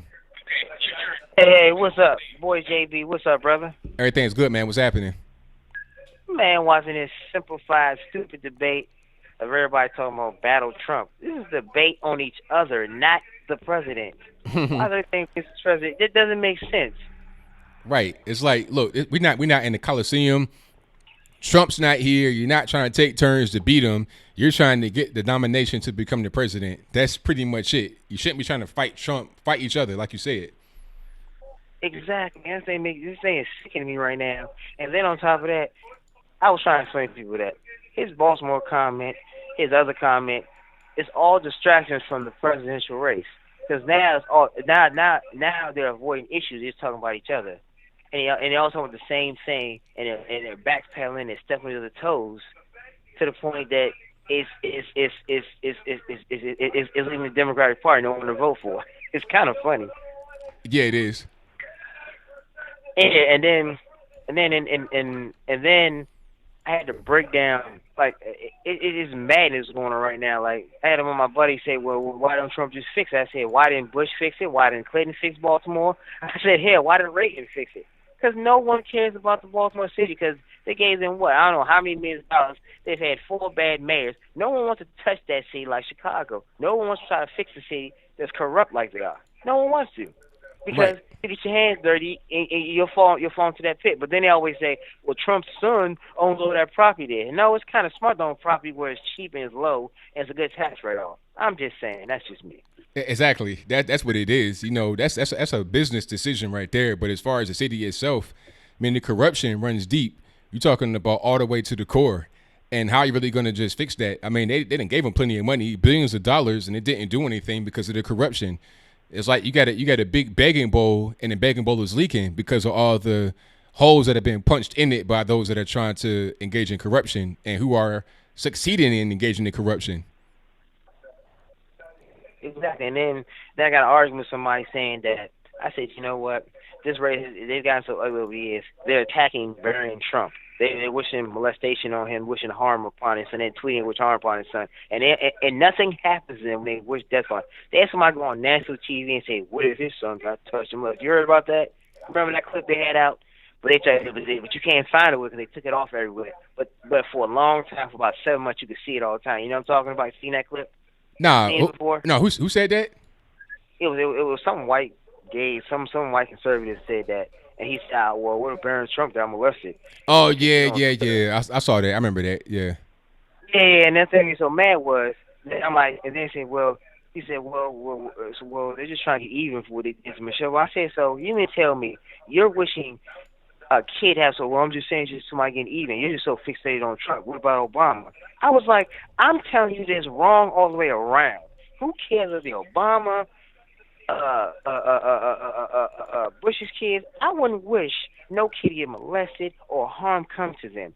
This is I wouldn't wish death on my opponent. This is the sick part about people. I'm trying to tell you about. I said, we're trying to get back. They're trying to get back. I said, get back on what? It's wrong. It's racist on both parts. That's right. And I tried to explain it to him. And she's like, well, I'm just saying. I said, so you're saying it's okay because you don't like Trump, right? Pretty much what it is, yeah. And I said, I wasn't a big fan of Obama, but I would never wish death upon his kids. I said, it's wrong. It's right. wrong. It's wrong. And then I got another argument. She's so stupid. I said 15%. I tell you, this one dude, people sound really stupid and make this argument. The 1%, they don't pay more in tax. I said, yes, they do. I did the math. I said, we'll do 15%. 15% of the 1% paid $3 trillion a year in tax. That's at 15%. And now that was like a basic guess. You hear my point? That 99% paid $6 trillion. That's the whole United States as a whole. I said, do you know how stupid you sound bringing that argument up? Right, exactly. And they said, well, they don't pay a lot. I said, yes, they do. You don't know what you're talking about. You're stupid. I said, you sound very stupid. 1% of the population paid $3 trillion. Me, you, and everybody in our family, everyone, our grandparents, all 50 states made up $6 trillion, and the 1% paid $3 trillion a year, and we paid as a 99.9% of the group, 99 paid. Yeah, you know what? Because people don't understand that because they don't understand the way that math works. They don't understand the way percentages work and how people have and how much money can actually be taken from a certain percentage. They just don't get it. And people that understand that will manipulate people like that. They'll say, "Oh, well, you know, they got to pay their fair share. They got plenty of money." Well, they pay more than their fair share. They pay the majority of the taxes. That's the reality of the situation. If you want to tax them to death and they just move their money or do other things with it, you're going to have less overall cash in the country. That's simple, but people just don't get it.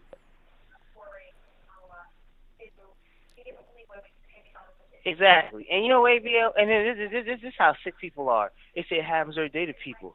About every day people get, I'm on Facebook and watching the debate, and people keep posting my post. I made a post about, remember when Kathy Griffin said, oh, the head cut off? I said, this is so wrong. It was wrong on both sides. Even though Obama is still wrong. So it's just kind of, somebody on the post says, well, they just trying to get revenge for what they did to Obama. I said, you heard, but my post clearly says it was wrong on both sides.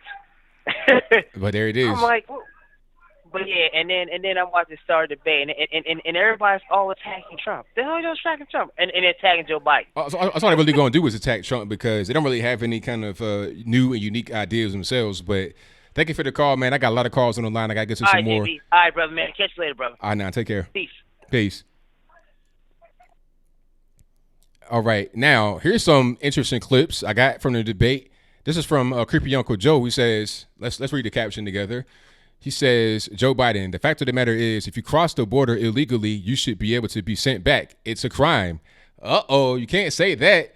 You can't say that now in 2019 in America. If in fact you say you can just swear, if in fact you say you can just cross the border, what do you say to all those people around the world who in fact want the same thing to come to the United States and make their case, but they don't, that they have to wait in line?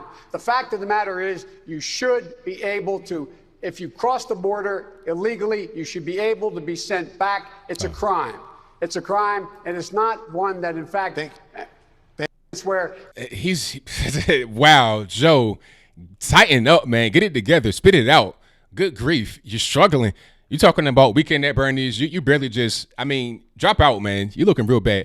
Like this debate performance, I could tell is going to be pretty much panned as just terrible. He's barely able to even talk. And that was like 20 seconds. You can't talk for 20 seconds, sir. Just on stage, 20 seconds. You're trying to have this real, you see his scowl on his face. You're trying to do that scowl and look serious, but at the same time, you got to be able to speak, sir.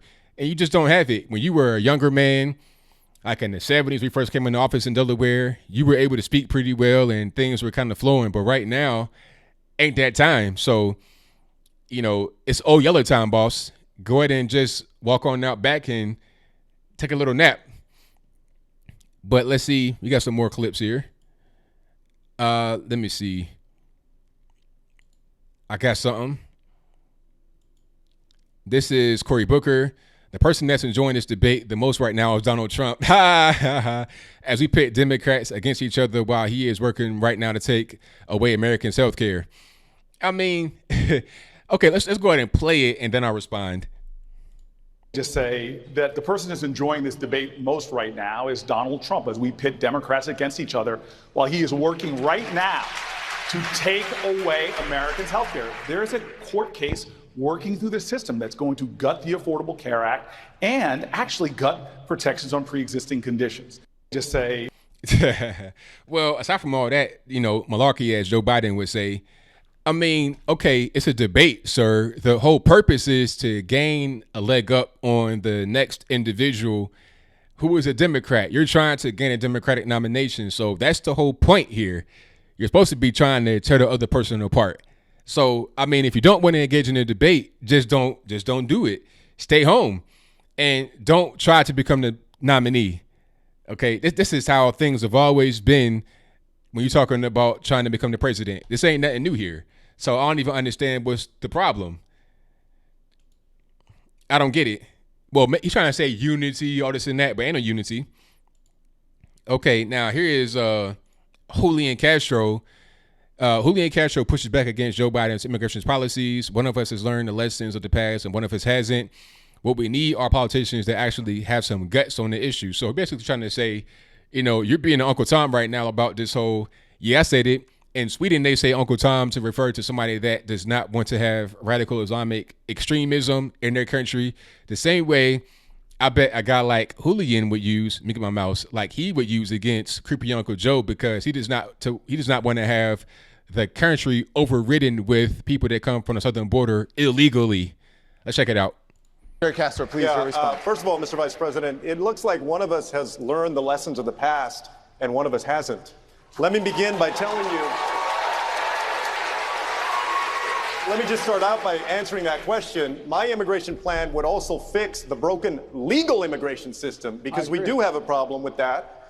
Secondly, the only way that we're going to guarantee that these kinds of family separations don't happen in the future is that we need to repeal this law. There's still going to be consequences if somebody crosses the border. It's a civil action. Also, we have criminal action. You can't just say, oh, here's a fine. You cross the border. Oh, here's a fine. That'd be the equivalent of saying, oh, you're breaking into somebody's house. Here's a fine. No, you're breaking into somebody's house. You might mess around and get shot, killed, because you're talking about castle doctrine, all that kind of stuff. It should be the same kind of thing on the southern border. It is what it is. Let's keep going. 654 miles of fencing. We have thousands of personnel at the border. We have planes, we have boats, we have helicopters, we have security cameras. Castro, what we need are politicians that actually have some guts on this issue. Thank you, Secretary. Try to scream on them right quick. Everybody beating up on Joe. It's kind of sad to see, because I know Joe Biden, he's pretty much at the end of his rope. He's done. It's a wrap for him. I don't even know. I think he's there because he is required to be there, not because he wants to be there. Old man ready to retire, but he can't because the Democrats got too much invested into him. It's like, look, man, we don't have anybody else. These candidates are kind of weak, so we need you to go out there. You got the best name recognition. Once you get into office, maybe you can retire after that point, but until then, you're going to have to stay.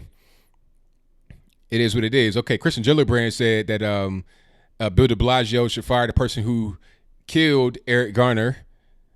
All right. And what else? I got some more clips I'm going to play.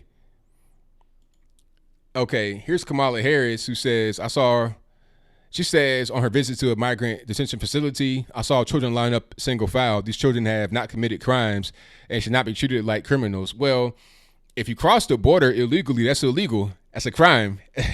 That's like me saying, oh, I was 15 years old. I stole some liquor from a corner store. I didn't commit a crime. I shouldn't be treated like a criminal. Well, I did commit a crime. My age is irrelevant. And you're talking about children. You're trying to say children in the same, you're trying to have children be synonymous with under the age of 18. If somebody 17 and a half years old with a full beard looking like George Lopez in the face, I don't think that's a child. You understand what I'm saying? That's a young adult or a young man. You're about to be of age. You're a young person, a teenager, but you ain't no child. I mean, come on, man. Let's just be serious here. So shout out to everybody in the chat. If you're just not coming in, please give the video a thumbs up. I definitely appreciate you for that. If there's any clips you want me to play Send them to my Twitter. The Twitter is twitter.com/Anthony B. Logan. That is ANTHONY, the letter B, LOGAN. If I can get that link to you right quick, I'll go ahead and shoot it to you. All righty. And let me see. Let's get to my next call. 916 on the line. Who am I speaking to? Hi, Anthony. It's Charlotte. Hello. How's it going? Hi. I know everything has been so crazy these past couple of weeks with the debates and the Baltimore stuff. But I kind of want to talk to you about something lighthearted, something to get people laughing. So I know your secret, Anthony. I know the truth. Yeah, I know the secret to your madness, sir. I know what you do behind that. When you say white privilege, I finally got it. I finally understood why you said that and how you said it. I was just, looking on YouTube, then I found Brandon Tatum. Okay, the lovely man Brandon Tatum. You two should have been twins or brothers or something. You two are so alike. Well, you know what? I know Brandon. I know Brandon personally, and he is my brother in Christ. I'll say it like that. But go ahead. Okay. Yeah. Well, anyway, He had the shirt on that he has for a store, white privilege, right? Like it was a dictionary, definition, and then underneath it had white privilege, HW. And I totally understand you now, because if anyone were to attack you and say, "Oh, you're saying that white privilege doesn't exist," no, he said white privilege doesn't exist. Yeah, I just thought that was super funny because, okay, let's say, what is the definition of white privilege? Okay, so you're saying that definition is the color white is the best out of all the other colors, right? That's right. But the definition of white privilege is a fantasy that was created by these ideological SJWs, right?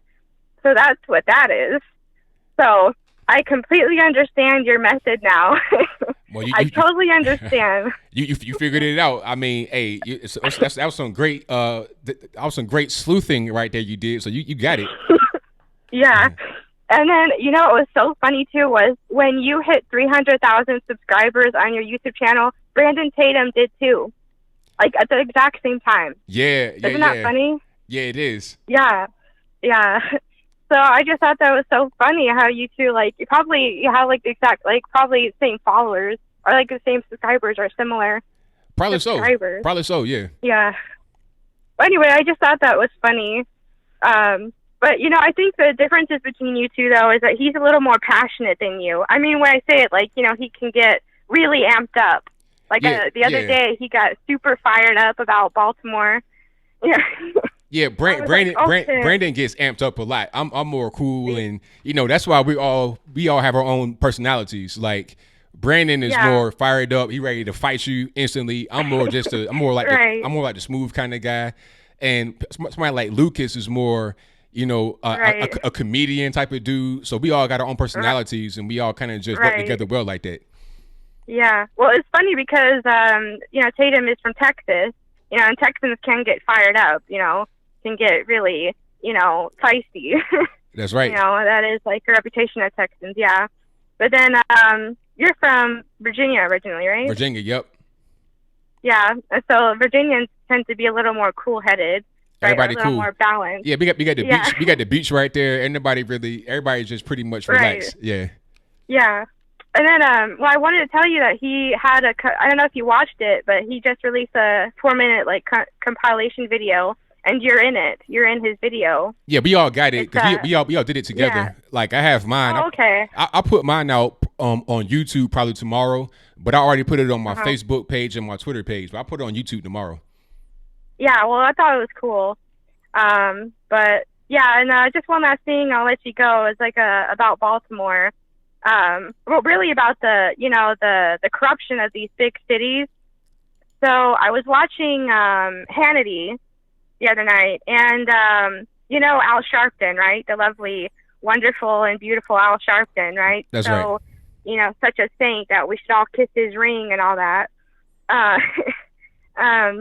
When he was, I totally forgot about this, you know, because it was such a long time ago, because people don't realize he's like ancient. But, you know, when he was just a New Yorker, when he was just, running the streets in New York and doing all that, you know, does anyone remember that scandal he did, you know, that he helped with that, you know, African-American girl where, you know, she tried to escape her abusive father and then staged that whole race hoax, you know, that she was, you know, raped Tawana and Bradley. attacked by all these. Yeah, right. I totally forgot about that, you know, because it was such a long time ago. But then I remembered how big of a deal it was because, you know, it was a race hoax, right? You know, conjured up by this little girl, but then, you know, taken by Al Sharpton and another guy, and then made it this huge thing, even though it was a lie from the start.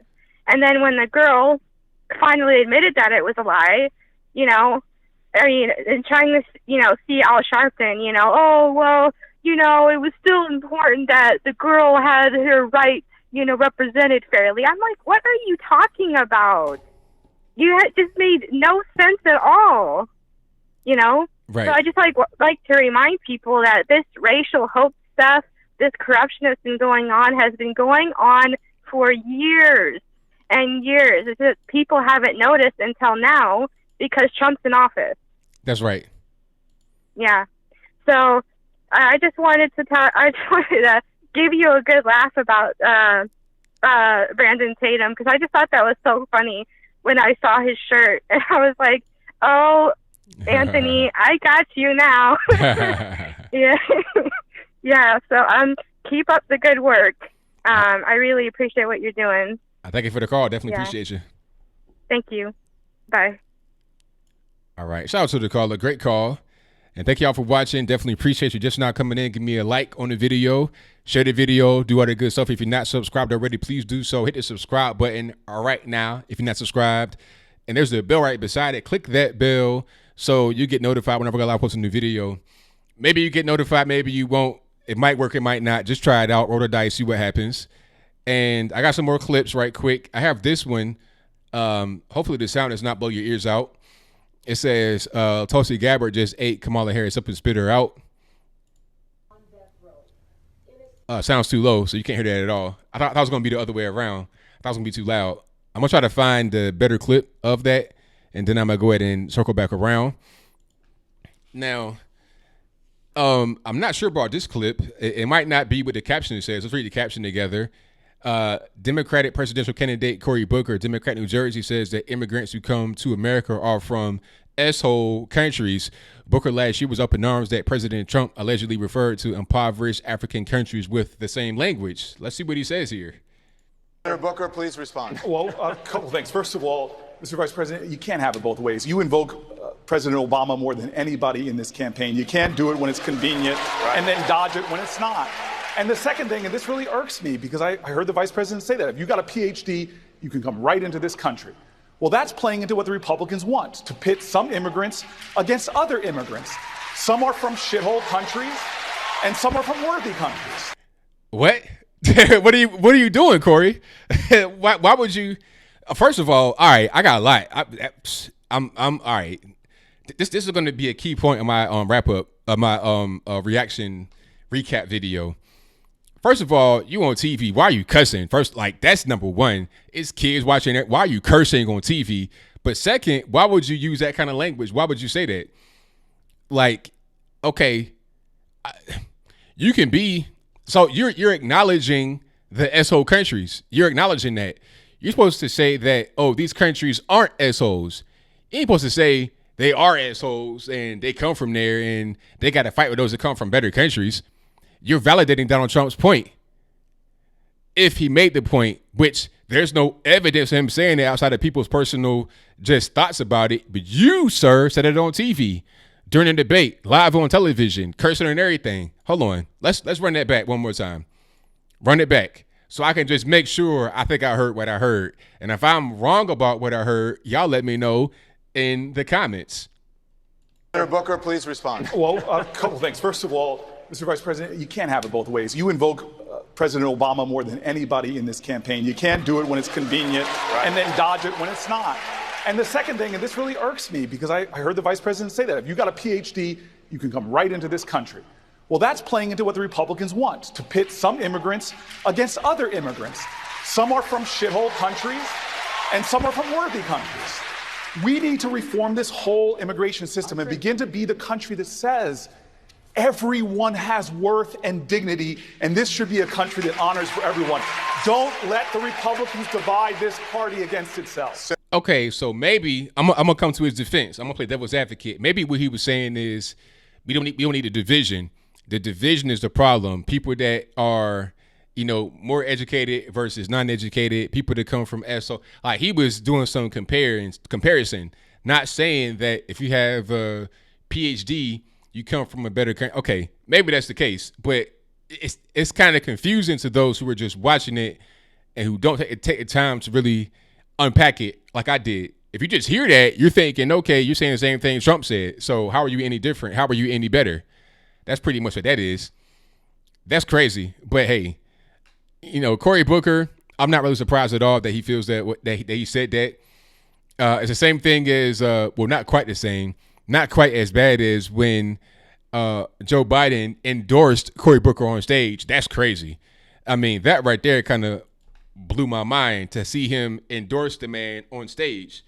You're trying to actually have a debate here, sir, not give an endorsement. Joe Biden, you have not gotten an endorsement from your own president as you had before. You were the vice president. You've not had your actual president endorse you at all in any way, form, or fashion. Not one bit. Not Michelle, not Barack, not Sasha, Malia. Nobody endorsed you at all in any way. But you're on stage talking about future president, Cory Booker, this, that, and the third. I mean, what are you doing? Shout out to the super chatter. Hold on. I see your chat. I think it's Miss Novak who says, my connection is delayed. Democrats are trying to limit speech, First Amendment, get rid of Second Amendment, etc. We should have limited government. The Constitution is being violated by the Democrats, and they are treasonous. How can we help Baltimore? Very good comments. Thank you for your donation. You got to help Baltimore by just, I think Baltimore, they got to help themselves, really, because it comes from the local government. The federal government is doing all that we can. It's at the end of the day up to people that are in local government to assist. But thank you for your donation. Definitely appreciate you. 570. Okay. I thought I had 570, but it didn't go through. Yeah. The Cory Booker, I'm not really.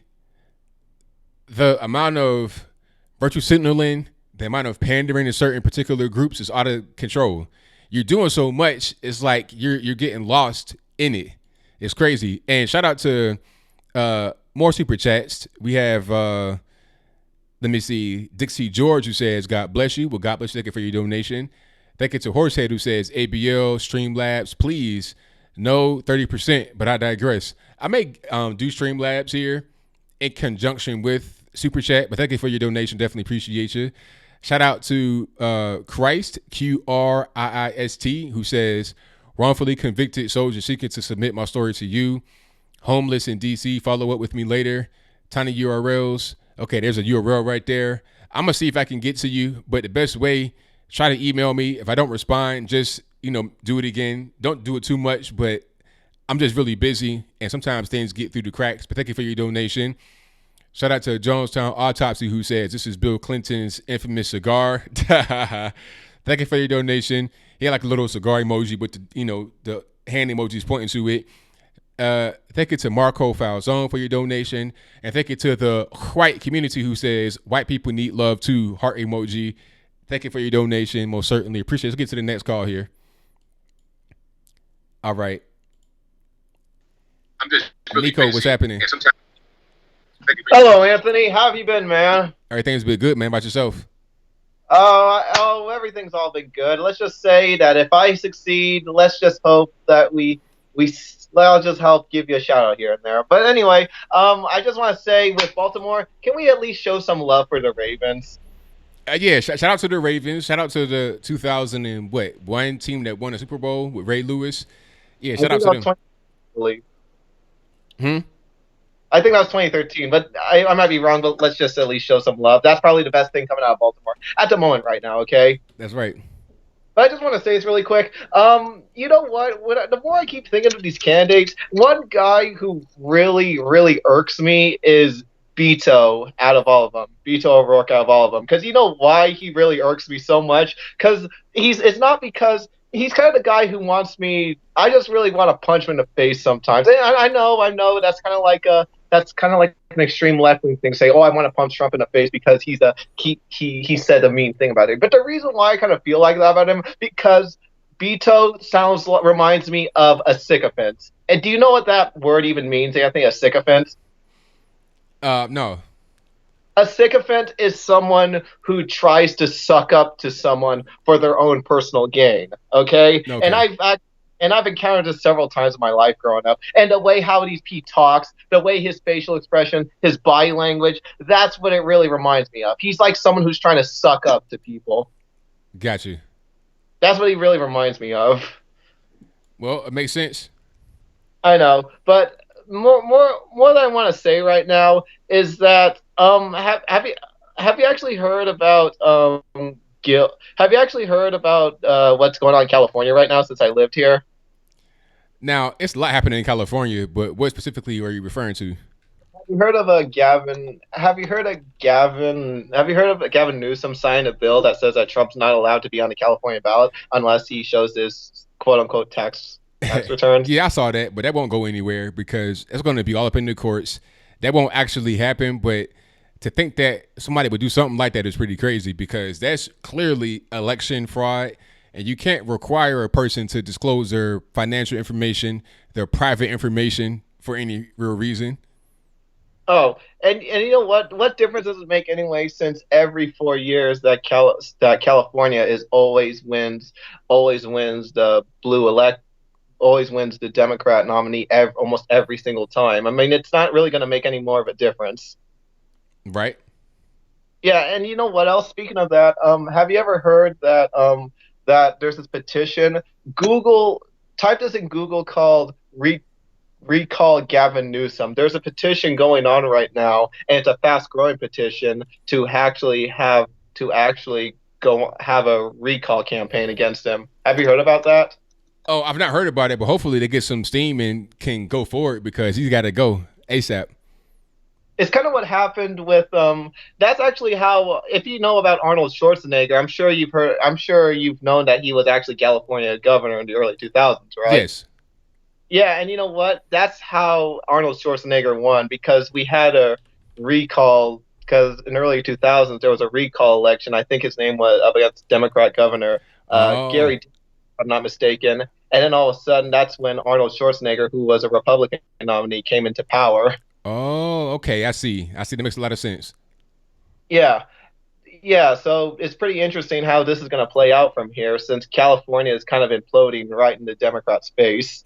That's right. I mean, you might not see that from outside of California, from where you're from, but I kind of see this from within, since I live here. Right. Yeah, and anywho, I just want to say this about you know where Bernie Sanders says, "Oh, I know how the bill works. I signed the damn bill." Well, of course you signed the bill. You wrote it on paper, right? But how is it when it's put into practice? Right. That's a question. That's a big question right there. Yeah, I mean, most of these things, most of these policies, which I'll agree to some extent, they sound really great in theory. Socialism and communism, they sound like they had good intentions, right? Because seem like they were real. These philosophies sounded really great in theory, but look what happened historically, obviously enough. Right. And one more, and I think there's like one more thing I also want to say about the Gilroy shooting. They always talk about gun control, right? But even if you took the gun away from the psychopath, the gun itself, taking the gun away, is not going to curb his murderous mindset. Even if he doesn't need the gun to quench his bloodthirst. He could find other ways how to do it. Well, I mean, the thing about it is, I mean, you can't just wave a magic wand and say no more guns. They're going to try to prevent guns from being manufactured and have all kind of, ways to stop it. But it'll just be another hoop to jump through, but you can still get guns out there. I mean, a lot of these guns that are out there in the streets that are used in murders every day, street violence are stolen guns that come from different countries, all kind of stuff. So it doesn't make any sense to try and stop it, to try to prevent guns from being out there. All you're doing make people just more dangerous, and you're making it more dangerous for people to live in their communities. All right, even I mean, look at London, for example. I mean, they're quoting they're banning knives to quote unquote reduce knife violence, and look how that's turning out. That's turned out really nicely for them, obviously enough. Because I'm kind of thinking that in a place like California, Baltimore, Chicago, where they have tight gun control, that's going to be the next step, right? Oh my God, murder rate's going down. So let's ban knives, let's ban hammers, let's ban carpentry tools, et cetera, et cetera. That's right. That's sort of I have right there. But that's really all I'm going to say right now. I'm going to drop it right here because you're Mr. Popular. Have a nice day. Thank you for the call, man. Definitely appreciate you. All right. Thank you to my man Nico for the call. Most certainly appreciate him. I got a lot of clips right here. Shout out to your man Yang Gang. A lot of y'all like Andrew Yang. UBI, Andrew Yang, yay. But check this out right here and see what he says. Now, again, I've not seen this clip yet. I'm just for the first time watching it with you guys. I'm just reading the caption from Ryan Savidra, who says, Democrat presidential candidate Andrew Yang takes climate hysteria to a new level, warns the world it's too late in addressing climate change and people need to be evacuated to higher ground immediately. Let's check it out. The important number in Vice President Biden's remarks just now was that the United States is only 15% of global emissions. We like to act as if we're 100%, but the truth is, even if we were to curb our emissions dramatically, the Earth is still going to get warmer. And we can see it around us this summer. The last 4 years have been the 4 warmest years in recorded history. This is going to be a tough truth, but we are too late. We are 10 years too late. We need to do everything we can to start. Okay, pause right there. First, the whole thing was, okay, you got 12 years. If you don't change the 12 years, we're all going to die. Then it became 10 years. Now we 10 years in the red. We negative. We too late. We already in dead mode right now. We need to be going into the hills today. Like, move from where you live at. If you live on the coast, if you live in New York or whatever, move your house, your apartment, whatever it is, up to the mountains. Do it right now because the time is done. If you don't move right now, you're going to get hit by a tidal wave, a tsunami in the middle of Arkansas somewhere, and it's going to be a done deal. But let's see what he says at the end. We are too late. We are 10 years too late. We need to do everything we can to start moving the climate in the right direction, but we also need to start moving our people to higher ground. Wow. And the best way to do that is to put economic resources into your hands so you can protect yourself and your families. I was challenged by the Vice President. Maybe you heard on the... Wow. Move to higher, like, that's crazy. Doc, what are you on? Are you, but you know what? It's a Democrat. Andrew Yang Gang. Move to higher ground right now because you're too late. We've already passed the 10-year period. Get up on the mountain right now and protect yourself. Okay, here's another one from Ryan. He says, CNN Don Lemon asks, why are you the best candidate to heal the racial divide that exists in this country today, which has been stoked by president's racist rhetoric? It's a CNN debate question. Why are you the best candidate to heal the racial divide that exists in this country today, which has been stoked by the president's racist rhetoric? Yeah. Which you know what? He did the same thing last debate. Not even trying to hide the bias, not even trying to hide the Trump hate. It's like, look, I'm on CNN. I'm a news anchor and so-called real news. I'm giving you my opinion. I hate Trump. F Trump. That's how I feel. That's what he's saying to you right now. It's pretty simple. Now, let's see how this goober answers. First of all, the president's racist rhetoric should be enough grounds for everybody in this country to vote him out of office. That one thing alone should be enough. Second, Don, I want to answer your question by tagging on the conversation we were just having. This is the fourth debate that we have had, and the second time that we have been debating what people did 50 years ago with busing when our schools are as... Oh, okay, so you want to excuse what Joe Biden said about the busing. Like, think about it like this. You know, the busing thing, I can't really say busing was a great thing, but the problem is the Democrats would say busing was needed because black folks didn't have access. They would say busing is needed, and if you were against busing, you're racist. Joe Biden can talk about busing being a thing that was bad, and it gets a pass. What if it were Donald Trump talking about that? What if it were a Ted Cruz or somebody on the right? That would be more quote unquote evidence of their racism. It wouldn't be excused or just poo-pooed away like it was nothing. These people are ridiculous. Like we were talking about earlier, if Democrats did not have double standards, they would not have any standards. But let's keep going. Segregated today as they were 50 years ago. We need a conversation about what's happening now. And when there's a group of kids in this country that don't get preschool through no fault of their own, and another group does, equal is not equal. And we've got a group of K-12 schools that are good because families can spend $1 million, and you've got the Detroit... Does it cost that much for a private school? I'm not really sure, but let's keep going. Public schools that are as segregated as they were, equal is not equal. Detroit, segregated? Isn't Detroit like 80% black, but...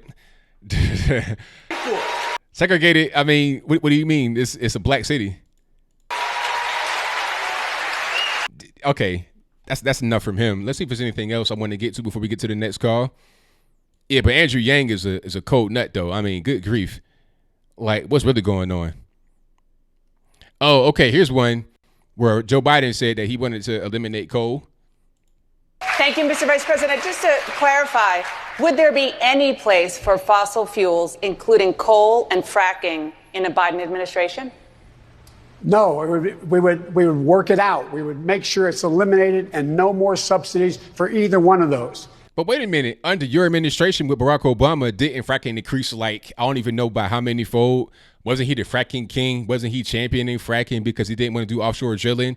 Maybe I got that wrong. If I'm wrong, let me know in the comments below. But I think that Barack Obama was a big time proponent of fracking.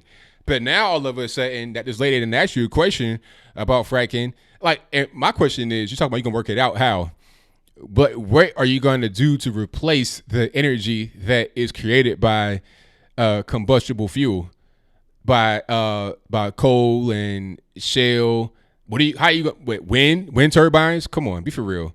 You can't even power no iPhone with a wind turbine for real, but let's keep going. Either any fossil fuel. We can't. Like no gas in your car. How many millions of cars are on the road right now that require gasoline to operate? How are you going to just replace that? But anyway, let's keep going. Alrighty. 510, you're in the line. Who am I speaking to? Hey, ABL, what's up? It is Rava Throat Puncher. How you doing? Everything's good, man. What's going on? You know, just chilling out here in the belly of the beast of California. Like your man Nico, I'm also a Californian, and yeah, when that one dude with the heavy accent that you always have to mute because he always talks a lot, yeah, that guy kind of ticked me off. I'm like, dude, you don't know anything what's going on in California. I mean, the Gilroy shooting in general, the guy actually went beyond to a different state to get his firearm. I don't know if it was an illegal firearm, but he went past California gun regulations. And I'm like, yeah, it's like it doesn't matter how many regulations you have. Criminals find a way. In the area I live in the straight hood. And, yeah, you can pass a law to get rid of guns. That's not going to stop it. Like, they get guns anyway. That's how the hood is. Right, exactly. And I tell these people. Yep. But go ahead. Oh, as I was saying, they figure out a way to get firearms. And you actually have a lot of people out here in California, at least in the inlands of California. We practically have no say what goes on in our own politics in our own state. It's always San Francisco, Sacramento, like all these liberal places, Berkeley, that seem to run everything. If you go to Barstow, Livermore, all these other places, yeah, they're pretty conservative. And they're like, the only difference is they're like north and south, but they're pretty inland. You have like a lot of people here just like getting really sick and tired of how California is starting to be, but yet we're being ignored. Right. Hello? I'm with you. Yeah, exactly. And the thing about it, they're trying to say, okay, if we just have a nationwide thing where guns are restricted or eliminated, then the gun problem goes away. But okay, you have different countries that are able to get things in here.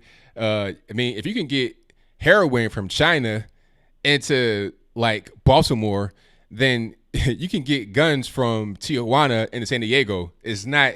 And then the thing about it, it's like the Democrats are kind of like double talking. We're talking about securing the border to prevent guns and drugs from coming across that shouldn't be coming across. They say, okay, we're going to keep the border open, but keep the guns restricted or eliminated in the country. Okay, if the border is open, then you're going to have guns just flood in anyway. So what are you even thinking about? It doesn't make any sense. And speaking of Democrats, I've noticed every time as we all said, every time Democrats run a city, it turns into a rat-infested hole unless they somehow manage to get their champagne socialites in there. That's the only time they want to build up a city. But even then, they ignore certain areas of that city, which I find absolutely hilarious. I mean, I'm looking at Oakland. The roads are really messed up. Yet you have all these people coming in from San Francisco, from all out of states with these tech jobs, and they're building all these nice little towers and all these nice little hotels. But they're not focused on the road so much, and they only want to focus on downtown. Like, East Oakland is a mess still. It's been that way for ages. And the only time Democrats seem to want to build things up is when these socialites move in. As far as everyone else there, they don't even care. Right, exactly. It's a shame. But on a brighter note, I think I'm starting to red pill some people myself. Oh, you think so? Yep. So I had a friend who's a liberal, and she was looking at a lot of debates, and then every time she talks to me and her, I always have it out. I give her my reasons, and it actually makes her think, okay, maybe things are not that way. And just today, you know what she told me? What did she say? She's thinking about following Candace Owens. Ah, there we go. Okay. Yep. See, you getting some people to trying to turn over a new leaf and get their mind right. Okay, I like that. Yep. I already got my sister to admit that she's a conservative. Now, if only I can present the facts to my own family and my own mom. Yeah, that might be a little bit more difficult there because people that been around for a while, they kind of stuck in their ways. It can be difficult, but you can always attempt it. But if you're unsuccessful, don't be discouraged. But hey, it's hard to get people that have already been around for a long time to change, especially your parents. Oh yeah. And here's the funny thing. So I know people have actually mentioned between the Republican and Democratic parties, like, oh, it's now backwards logic where back in the day Republicans are all about the rich. No, I can't really say that. It's more like things have gone back to originally how they were. And I say that because when the Republicans were first started, they were all about liberty for everyone. I mean, definitely the whole slavery issue, they actually fought against that, literally. I mean, right. Even having a former slave in their cabinet. People look up Frederick Douglass, and I even tell, liberals, yeah, you do know it was the Republicans that actually had Frederick Douglass in office. Right. Representing that. And he's a former slave, and that would have been political suicide. But they were raw back in the day. And now I see this as a resurgence of a 2.0. So Republicans are going back to their roots, and Democrats are doing the same. But instead of just trying to oppress a certain group of people, they're trying to oppress everyone. That's right. And I think now it's like, okay, this is the time for Republicans to truly come back to their roots being about liberty for real, and Democrats want a communist nation that will destroy it, and for them to be on top and rule. An iron fist. Well, there it is, man. Well, I got a few calls on the line, so I thank you for the call. I definitely appreciate you. No problem. You take it easy. Thanks for taking my call. All right, now same to you. All right. Bye-bye. All right, shout out to the caller. Great call. And I got a few more calls on the line I'm trying to get to. We'll be out of here at 11 p.m. Eastern time. We got about 41 more minutes. The number to call is 434-658-1220. There's an email in the description box if you want to call in through Skype. There's a number right there. Dial 434-658-1220. I'll try to get to you as soon as I can. If you're calling in for a long time, don't be discouraged. I'm going to try to get to you in just a moment. We got a clip right here of Kamala Harris talking about, Tulsi Gabbard talking about Kamala Harris's record as a prosecutor in California. Senator Harris says she's proud of her record as a prosecutor and that she'll be a prosecutor president, but I'm deeply concerned about this record. Uh-oh. Let's talk about it, Tulsi. There are too many examples to cite, but she put over 1,500 people in jail for marijuana violations and then laughed about it when she was asked if she ever smoked marijuana. Wow. She blocked evidence. Hey, that's a good point. That's a very good point. I remember that the whole thing on the Breakfast Club. Did you smoke weed? Yes, I did. I didn't. Hell, I liked it. But in reality, when you're a prosecutor, you sending them up the river for smoking weed. So do as I say, not as I do, huh? Interesting. Same kind of way that your main man Bernie Sanders is at the minimum wage. But I digress. Let's get back to the video. She blocked evidence that would have freed an innocent man from death row until the courts forced her to do so. She kept people in prison beyond their sentences to use them as cheap labor for the state of California. And she fought to keep cash bail system in place that impacts poor people in the worst kind of way. Senator Harris, when you were in a position to make a difference and an impact in these people's lives, you did not. And worse yet, in the case of those who were on death row, innocent people, you actually blocked evidence from being revealed that would have freed them until you were forced to do so. There is no excuse for that. And the people who suffered under your reign as prosecutor, you owe them an apology. Wow. How you going to, I want to see her response, but it's not in this clip right here. I definitely want to see her response to that because that was pretty scathing, especially thinking about the weed. I mean, how can you really get out of that when you're talking about, I smoked weed and I liked it, is that, and the third, but at the same time, you're locking folks up for smoking weed. So you're duplicitous, if that's the correct word in that particular context. You're saying two different things, but let me get to the next call. All right, 712, you in the line, who am I speaking to? You're speaking with Alan. All righty, what's going on? Hey, not much. Just had a few comments here. Number one, I'd like to say I appreciate that video. I support number 45. Oh, thank you for that. And before you go on, I hear a little bit of background noise. Can you turn your speakers on in the background for me, please? Okay, let me see if I might have the phone on here.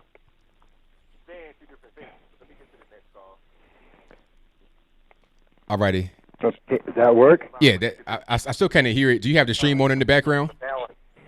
Let me grab the other phone here for a second. All righty.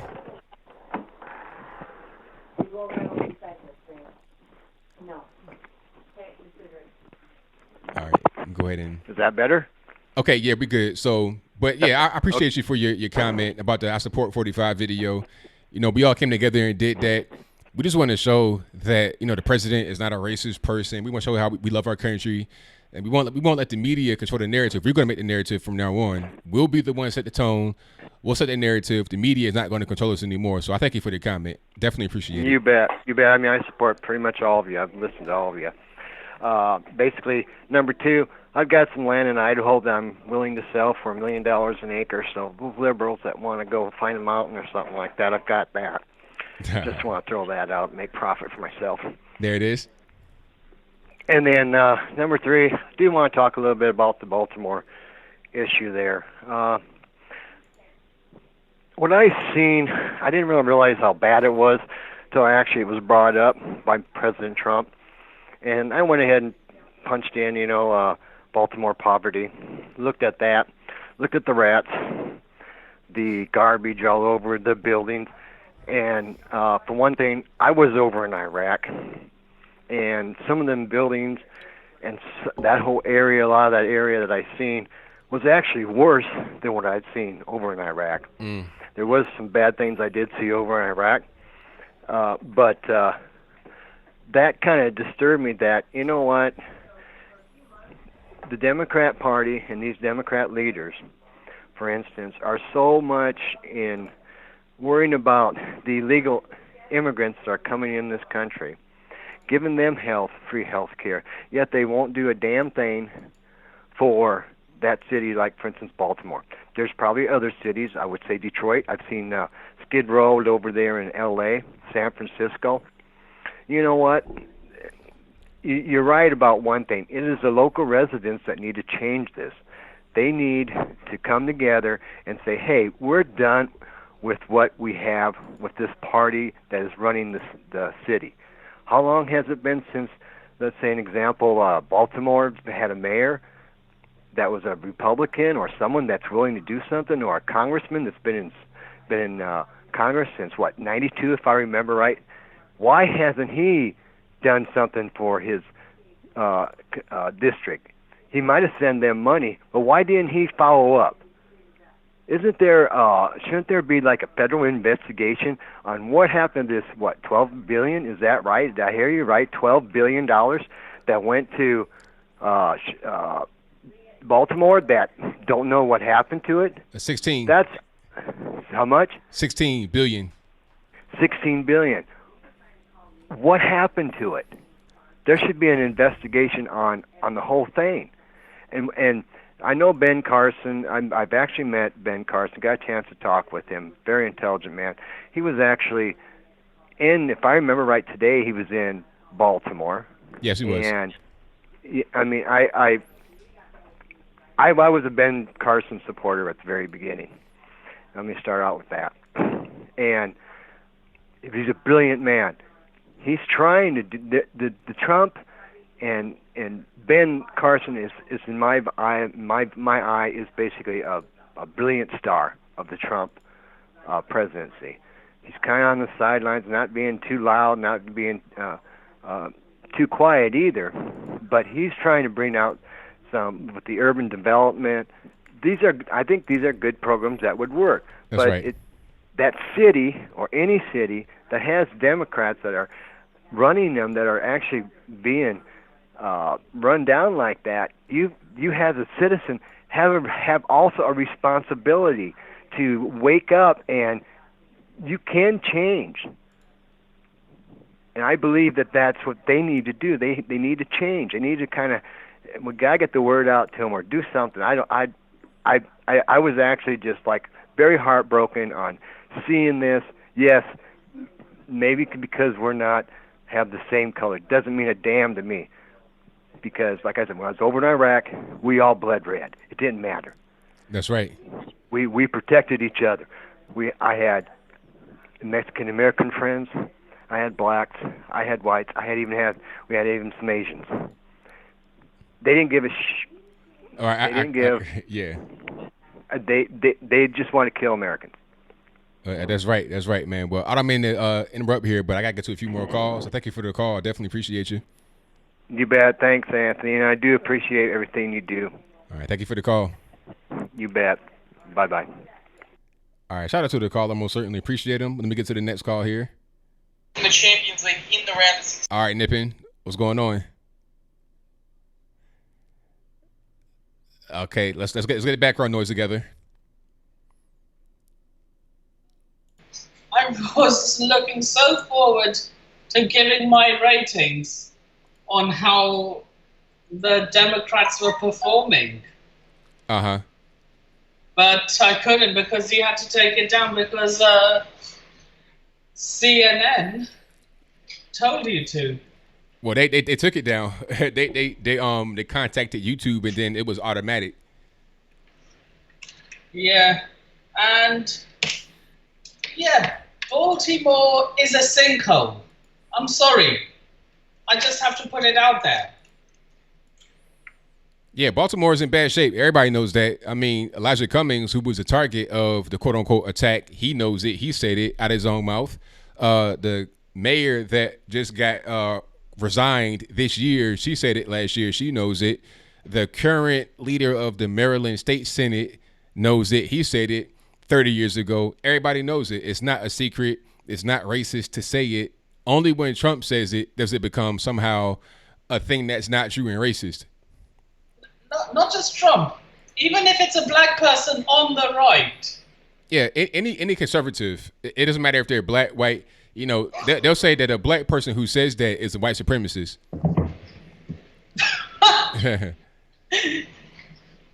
No. It's silly. Yeah. Yeah, speaking of white supremacy, when is black supremacy going to be treated in the same way? Oh, well, you know, to those that really actually that think about a thing called white supremacy, to them, there is no such thing as black supremacy. It's only about the white man. Yeah. What's is that guy kissing a rat? Oh yeah, like you see the meme. It says Democrats, these rats are a problem. Media, absolutely. Trump, these rats are a problem, and then the media kisses the rat. That's how they do. Hypocrisy in every single way. That's right. So, yeah, Mario Lopez. What happened? It's kind of a long story, and I don't got that much time.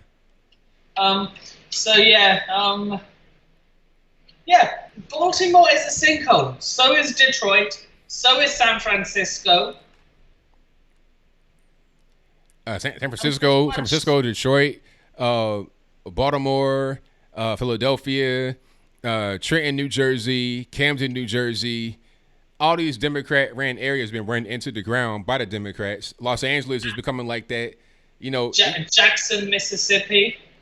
Well, I've not been there, so I don't know about it. But I've not really seen it, so I don't know about it. But it probably is a lot of Democratic runs, even though states on the whole vote red, a lot of cities in the South are actually run by Democrats. That's right.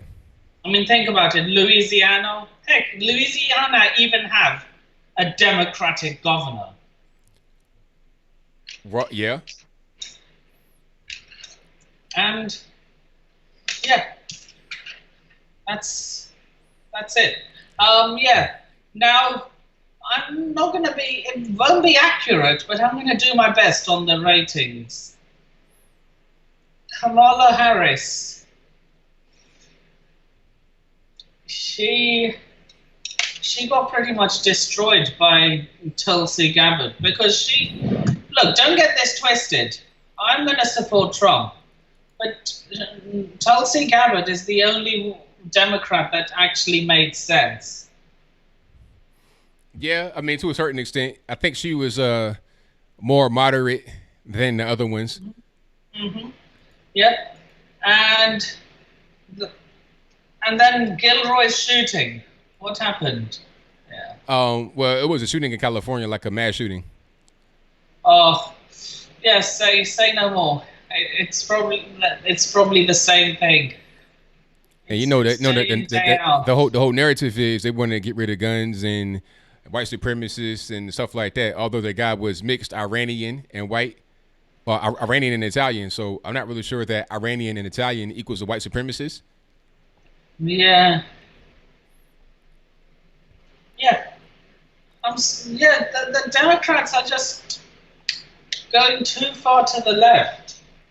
No, they're going way too far to the left, and the problem with that is that they have to, because the people that are going to vote in the Democratic primaries, they're going to be the far leftists. Those are the people that are the most active. So if you can't cater to the far left during the primary, how are you going to be able to get the person? How are you going to get elected to run at all? You may as well vote Republican. Correct, but it's a double-edged sword because, yes, you may win the nomination on the Democratic side, but you're going to have the weakest candidate because you're not going to be able to win a general election by being so radical like that. So it helps them in the primary but hurts them in the general. So it's going to be pretty much a wrap. But Nipin, I got to get to some more calls here. I'm going to cut you short. So yeah, it was nice catching up with you, ABL. Oh, as always, man. Definitely. You usually give 10 minutes. It's only been 5. Time is short, man. I'm sorry. Wow. Okay. Yeah. Anyway, it was nice catching up with you. Thank you for the call, man. Definitely appreciate you as always. I shall see you on Sunday. Sunday, your time. Saturday, my time. Yeah. I shall see you Sunday. All righty. See you then. Peace. All right. Thank you for the call, Nippin. Definitely appreciate you. We got a lot of calls on the line. Let me get to them. All right, Shreebs, what's happening? ABL was goody. Everything's good, man. What's going on? Oh, not much. This Democratic debate, yo, every time I see it, man, all I hear is you know? You got Faraday cage Bernie out there and senile Biden, you know? Pretty much. Oh, ridiculous. The funniest thing is that you ever notice, like, they, like, the stuff that they claim they're, like, pointing fingers, they've said themselves. Oh, yeah, absolutely. It's kind of like, you ever see Dave Chappelle, Rick James? He's like, of course I got more sense than just grind my feet on someone else's couch. Yeah, I remember grinding my feet on Eddie Murphy's couch, you know? You know, also AC Slater, he got it right. Extra, you know? Serious. He knew what he was doing. He knew what he was saying. I was kind of actually, you know, disappointed to see he apologized, but I know he's got to save face, so that is what it is. He's still trying to be in Hollywood and work, so he had to say that, unfortunately. Yeah, of course. He's got to make money, you know? I don't blame him for that either. At least he said it, you know? Right. And he got roasted for it, so, hey, he said it. But, yeah, I did want to call in about the video you did, which was very good, by the way, covering Brian Stelter, the hit piece. Oh, yeah, that was crazy.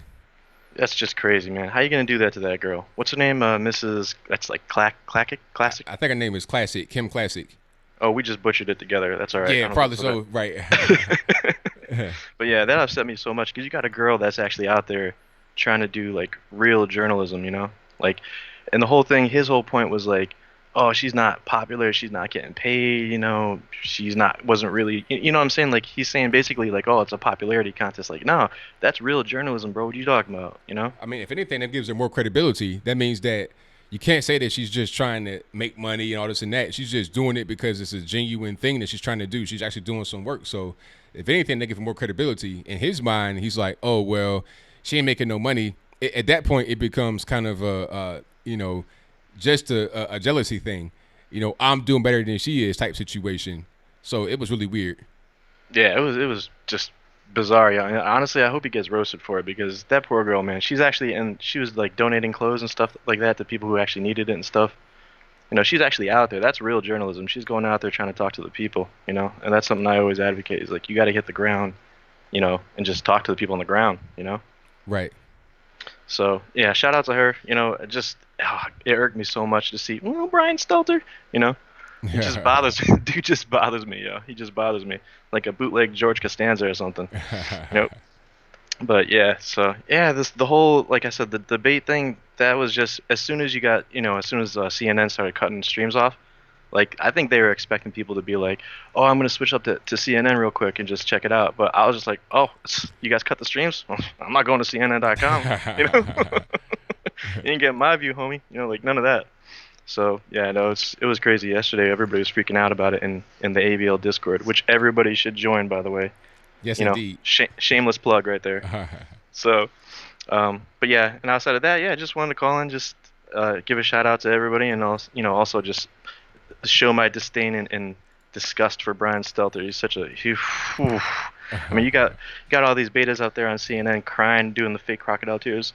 Ooh, you know, infestation. Ooh, infestation. You know, all this other stupid stuff. It's just it's bothersome to me. But yeah, join the ABL Discord. Come talk to us. Come chat with us. And again, if you guys want to actually do some change, go to www.tucker.vote and get my man Antoine Tucker into NYC 14 district for AOC to get her kicked out. You guys can make a change right now, and we got a chance to. But with the debates too, one last thing. Everybody's talking about Tulsi Gabbard. I will say this: she definitely roasted Kamala. That last video you just showed. Yeah. What do you think? Yeah, she got her. She definitely got her for sure. And I think there's one more clip of her roasting her again. So yeah, she did a pretty good job roasting Kamala Harris. And if this is able to stick, if she's able to keep up with it, she may be able to get her out of there in the primary. We'll see. Well, I mean, honestly, kudos to Tulsi. I mean, I'm not a Tulsi fan at all. You know, I think she's definitely pretty. You know, I mean, she looks good for her age. But I'm just saying that outside the point. But you know what I mean? Like Yeah. this, the whole thing. All of them are just completely nuts. Biden lost his mind. He's just up and down. Just doesn't even know where the hell he is sometimes. You know. Then you got Faraday cage Bernie again. You know, touching on the little Faraday ball. You know, his hair sticking up and stuff, combing his head with a balloon. Nah, we not doing that. You got Marianne Williams, just the nut job, and that other chick, the Gillibrand chick, she just creased me out. Gillibrand just creased me out. The way she looks, it's just woo. All these people, crazy. But I'm gonna get off now. So ABL, hey, peace, man. All right, thank you for the call, man. Definitely appreciate you. And shout out to everybody in the chat. Stay safe. All right, now. All right, peace. All right, thank you to Trees for the call. Most certainly appreciate them. Let me get to my next call here. 828 on the line. Who am I speaking to? Hi, this is Janie from North Carolina. How are you? Everything is great. How about yourself? I'm doing good. I've been watching this pathetic debate on TV, but I just got a few comments I want to make, so I won't catch it. I won't keep you long because I know there's a lot of callers because I've been trying to get you for a while. But tonight I watched the debate, and I don't think there's anybody, not one person up there that can go toe-to-toe with Trump. Nobody. They just sound stupid. And I just wanted to say that on the Medicare, their health plan, that there's no way that the country could pay for Medicare for all. It's just economically impossible. So, you know, I think instead of trying to say Medicare for everybody, why not build clinics where, you know, they have doctors where you can go in there and be seen just like a regular doctor's office, and let that be their free health care if they got to have it. And they say that Medicaid or Medicare takes a long time to even pay these doctors. I mean, you know, so you would have to, some people won't even take you as at a doctor's office. So you could build these clinics about like the VA and really help out a lot of people in all our communities. And then on their climate change, well, there's no way we can do that either as a country. But, you know, if they would stop spraying chemtrails and doing all the weather modification, they could maybe let the weather stabilize itself, because wherever they make it rain somewhere, it's dry somewhere else. So, you know, I'm sure they hadn't really done an in-depth study about what those effects are doing to our climate. And even if the U.S. done all they could do, if every country in the world didn't do it as well as the U.S., then it wasn't going to work anyway. And on their student debts, you know, they're wanting to say tuition free for everybody. Well, if they're going to do that, why not just set up colleges like high schools? You know, use the same books over and build some new ones. I mean, you know, but the colleges are just like big pharma. They're just in there for the money. I know my kids went to school. Every semester they changed the books, and these books are like $300. They shouldn't be that way. You know, they could work on student loan debt by offering like a high school program. What was the other thing? The immigration. And I still think they'll have to shut the border down and let everybody apply wherever they're at. And when your time comes, they notify you and you come over and you do it right. That way you could get these people out of the detention centers that they're being held at. I did hear today that in Baltimore, that the FBI and the IRS went in and raided the mayor's office and got the records, that they've sent billions of dollars there, but it hasn't been utilized well. I think that, you know, just about all these Democratic cities that they're sending money to, somehow they make it some kind of sham deal, and the politicians are actually embezzling this money from the government. Mm-hmm. And oh yeah, the other thing I was going to say, I heard somebody else say about legalizing the marijuana. Now that would be a way for each state to help pay for the cost of their community and tax it just like you do cigarettes and alcohol and gas, and let it be monitored, because people that smoke the stuff, they're going to get it somewhere, They might as well cut Mexico out or wherever it all comes from, and just let the state take that over. But great show tonight. Some really good callers, and like I say, you really didn't miss nothing on all of the debate, because they just are tearing each other up tonight. I have to say that. Well, you know that, but they still. I honestly believe there is nobody there that will ever be the president that Donald Trump has been. But thank you so much for your time, and you have a good night. Thank you for the call. Definitely appreciate you. Great call. Very well said. Can't say that no better myself. Okay, I got time for a few more calls. I'm going to try to get to everybody as soon as I can. Y'all just hang tight. 310, you're the line. Who am I speaking to? Hey, sir. ABL. It's, my name's Elmer. All right, what's going on? Much, just kind of surprised you picked up. You know, I've been listening to you for a while, so it's kind of exciting that you picked up. So thank you for that. All right, no problem. I'm glad you're on the line. What's on your mind? What is on my mind is I'm watching this debate, and for me, what I think is kind of crazy is the whole push for what I, consider socialism, but they're not calling it 100% socialism. I'm 28, my sister's 25, and just our mindset is totally different, and she's all for socialism. We grew up in the same home, and I'm just baffled at how we even got to this point, even though we're only 3 years apart, and yet it's on the, it's on the debate. My sister's in the background going, yeah, we all need health care, and, everybody needs to be equal as far as, income, and I'm sitting here just confused, like, where did all this come from? We were raised by the same parents in the same area. We're basically identical. What happened? That's just kind of what baffles me right now. Yeah, I mean, things could be like that sometimes. You never really know how somebody, it could be outside influences, friends, or just their personality. It could be different. Yeah, it's pretty crazy, man. And so that's what I'm just looking at the debate. And so I had to turn it off, because me and my sister started talking about all that, and we think so different. And she's basically like a mini Hillary Clinton, and I'm just thinking in my mind, like, what's going on? Yeah. Right. So, but yeah, man, that's basically the only comment I got for you. I'm just, surprised you picked up. I'm glad to hear from you, man. I appreciate all the work you do, man. So I don't want to take up too much of your time. All right, thank you for the call, man. Definitely appreciate you. All right, take care, bro. Bye. All right, peace. Shout out to the caller. Most certainly appreciate him. The number to call is 434-658-1220. Let me get to my next one. All righty. Uncle Reggie, what's happening? What's going on, man? I got through on like the 17th call today. Hey, man, it's been busy. I know, man. It's been busy times, man. So, how you doing, man? Everything's good about yourself. Huh? We got a lot to unwrap, as the cool kids would say. There you go. First, I got that from you, by the way. That's one of your bits.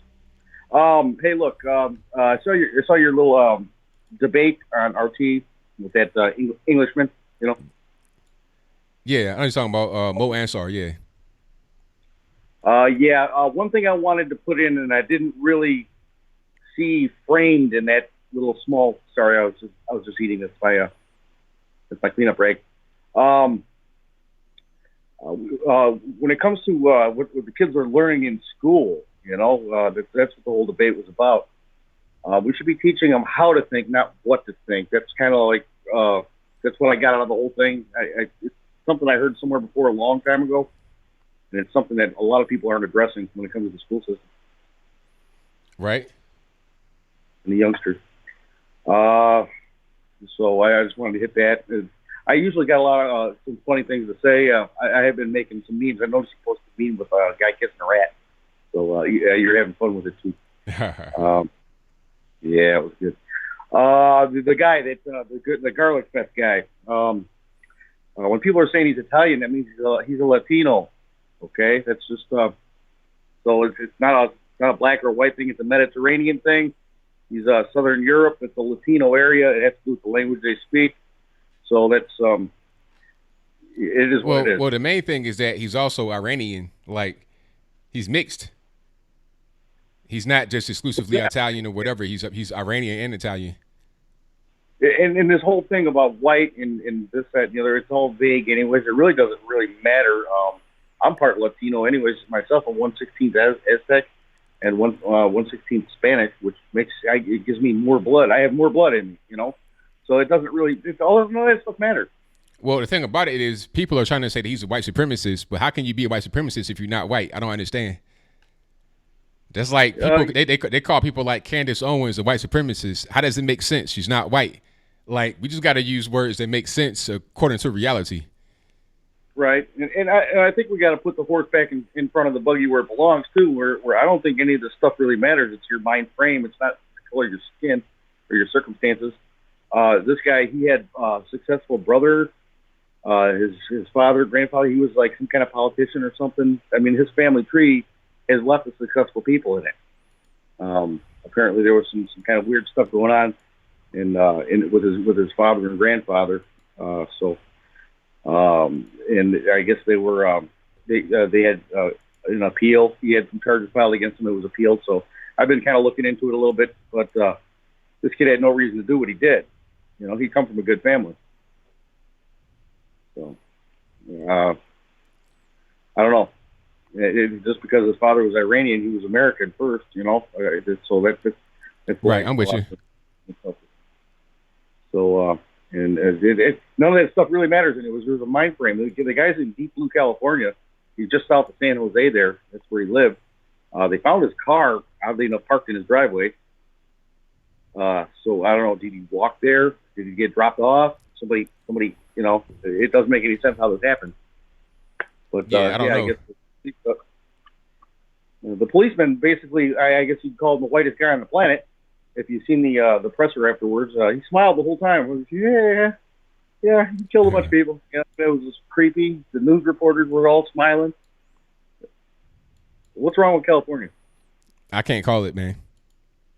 I can't call it either, but it's creepy. Guy just shot up at Walmart in was it Mississippi? So yeah, the things are bad all over, and it can't be. There's no rhyme or reason to it. So I guess it's confusing, and they have different reasons for doing what they're doing. But they're calling it what they're like writing stories up about it and this, that, and the other. There were some other this Marianne Williamson. She made the most sense out of all of them. She yelled at all of them. She yelled Bernie, and she pointed at all of them. All of them. She pointed at them. You're all screwed up. And she made the most sense to me out of all of them. And I like what Tulsi did tonight. That was funny too. But that little short bald guy, you know who I'm talking about? No clue. Dewey. Last night, the little short bald guy who Elizabeth Warren. Are you talking about Jay Inslee or one of those guys? I think I'm gonna. Short bald, turn around, smiled at her and stuff. There's already memes. There's already gifs and memes all over the place with that guy. So that's kind of funny. He made the most sense out of all of them, as far as the policy and the, we can't just let these, as far as healthcare goes, you can't just make it illegal and say, insurance companies are out of business. Oh yeah. That make a lot of sense. I mean, this was kind of like a common sense kind of thing that some Democrats would actually not be afraid to say. It's like, come on, you can't just say Medicare for all. How will the hospital survive? They survive on private insurance, not Medicare, Medicaid. But I'm going to cut you short, man, but I got to get to some more calls. I got a few more before I end the show. So thank you for the call, man. Definitely appreciate you. Hey, I got enough of love for you. Everybody on ABL, click those thumbs up, man. Get them algorithms going. Everybody, have a good day. Vote for Donald Trump. We can't let this slide. We can't let these creepy Democrats win, even if they are making a little bit of sense sometimes. There it is, man. Thank you for the call. You bet, man. All right. Shout out to my man for calling. Creepy Uncle, not Creepy Uncle Joe. I'm tripping. Uncle Reggie. I almost caught on Joe Biden. Let me get to some more calls here. All right. All right, SOBC, what's happening? Hey, what's going on, ABL? How are you? Everything's good, man. Can't complain. Oh, great. Am I loud and clear? Yes, you are. Oh, great, man. I love that debate you had with Mo. Yeah. that was hilarious. But I also wanted to make a comment about Tulsi Gabbard. People, I've noticed that. I've also noticed that amongst a lot of conservatives, they get smitten by her looks. and they forget, they forget to look at her policies. Yeah, she's a Democrat at the end of the day. I mean, Exactly. that's the main thing we can't forget here. She's a Democrat. Exactly. And I think she proposed to her husband. Wow, really? There's a video out there. Showing her getting down on her knee. Wow. Proposing to her husband.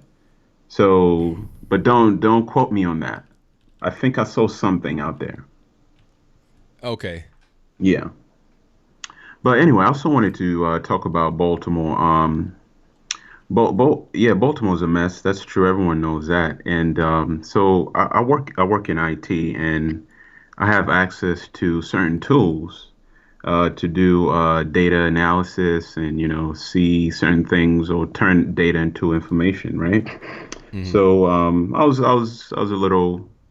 was not busy yesterday, so I was kind of bored. So I decided to analyze data on Twitter to see the sentiments of what people thought about what Trump said about Baltimore. Mm-hmm. And I figured, I did the analysis, and majority of the people on Twitter were actually in support of Trump. I didn't really see a lot of negative sentiments out there on Twitter based on what I did last night. I don't know. I mean, Twitter changes, think people tweet, but based on what I did last night around 10 p.m. Eastern time, people were in support of Trump. Very interesting. I thought that might be, because Twitter, I get so many negative comments from people. You would think that it would not be like that, but I guess there are more people that actually support the president than we may know. Exactly. I saw very, very, very few people opposing him. So anyway, I just thought I'd share that with you. Keep up the great work, and we'll always be here supporting. All right, thank you for the call, man. Definitely appreciate you. All right, take care. I know. All right. Hey, it's great information right there. I didn't think that it would be like that on Twitter, but I guess I'm not totally surprised, but I am a little bit at the same time. All righty. Yeah, one thing I'm seeing from some of these clips, people are really sounding an alarm about climate change that really necessarily shouldn't be sounded. But let me get to this next call, the last call. 956 on the line. Who am I speaking to? Can you hear me? I hear you well. Okay, because you're cutting a bit, so that's kind of why I asked. Can you hear me still? I hear you well. Okay. Hey, so it's been already 2 weeks, and you know what? I've been stressing to call in each and every time. Remember me? I'm Luciano from Texas. And one thing that I want to bring up is, given the recent California shooting, I want to ask something regarding special rights and special interest groups. And I guess you could view this as a deep question, but it's really not. My question is, have special rights and interest groups ruined the empowerment programs and empowerment resources that others could use, those that really need them? Are we wasting so much money on empowerment programs that they're not doing anything to help really those who really feel disaffected or marginalized by society? That's a vague question. I'm not really sure what group you're talking about. Well, I mean, everyone needs an empowerment program, but empowerment programs are being used only by special needs groups. I mean, special rights and interest groups. And I think that's causing more ruin on those who really need the help. Help by other people. I don't really know. I mean, the thing is, it depends on how much money is being spent. If the money would be available, if the money did not go to that particular group, I just don't know. I just don't. You got certain, do you mean within the government? Give me an example of what you're talking about. Yeah, I mean, for instance, we need. I guess the education system would be a great example. Okay. How we need all these programs to get more minority students in, this and that. But I mean, for instance, do you see any programs to get more students of low-income areas in? Well, not necessarily programs, but it depends on what you mean. It's kind of a vague question because, okay, it's a prime example. You have what's that? Harvard University if they have low income student initiatives to help with, the tuition and stuff like that to get them in. As far as the admission, that's a different story. Like admission into college is not necessarily the equivalent of being able to afford it and pay for it. So I guess it depends upon the school, and you have private organizations. You have some that are government funded. Private organizations, they can do whatever they want. They can raise money for whatever the particular special interest group is, because that's just citizens giving money to a particular thing and then the money going to a particular place. As it relates to the government, I'm not really sure what particular money is given to initiative that could be diverted elsewhere to be used more effectively. But that could always be something you look at to see if money is being used properly in government. There's always waste, fraud, unnecessary expenditures, which is the same as waste, but at the same time not. Look at that and then see if there's any kind of free money you could use to go towards a particular thing that'll actually help. And as far as if it's a private organization, leave them alone. Yeah, like I'm all for. Look, I hate like specialized empowerment programs. They don't do good for society. And the funny thing is, only the bad apples of any group, right, of any demographic group, well, they overuse those empowerment programs to the max. And, I think if we had better prioritization of our empowerment in programs, for people who really need them, I would argue we could reduce a good ton of mass shootings by like probably 5%. But we can't do anything about it because, the Democrats are in power everywhere. Well, all we got to do is just keep on trucking and not let off the gas and get more conservatives in power and don't back down. Don't act like we're not doing the right thing. Stand our ground, because the Democrats are going so far left that they're going to end up losing a lot of ground and we're going to end up gaining it. But, hey, man, I thank you for the call, but I got to go and get up out of here. Can I ask one more question? Can I get one more? Very quickly. Go ahead. Okay, what do you think about the No Child Left Behind policy? That's a big one. I think it relates to the Baltimore situation a bit. Because the way, before you answer the question, the thing about it is I see that the No Child Left Behind policy only enables and empowers bullies, criminals, and distractors even more. Well, the thing about Baltimore is that it doesn't even really matter if the schools are failing. It's really kind of irrelevant. If you have bad schools with bad teachers, nobody's learning anything anyway, so it doesn't even matter. I mean, you can have a better school environment, I suppose, if you had some of the kids that were not, performing well behavior-wise in there. But even if you're passing, it doesn't even really matter because you're not learning anything. A lot of these schools are unaccredited. The kids not going to be, if they go through school and get straight A's, it doesn't even matter. They can't even really read properly on grade level, most of them. So the bigger problem is the actual schools themselves not giving the proper education, not necessarily some of the programs that exist within the school.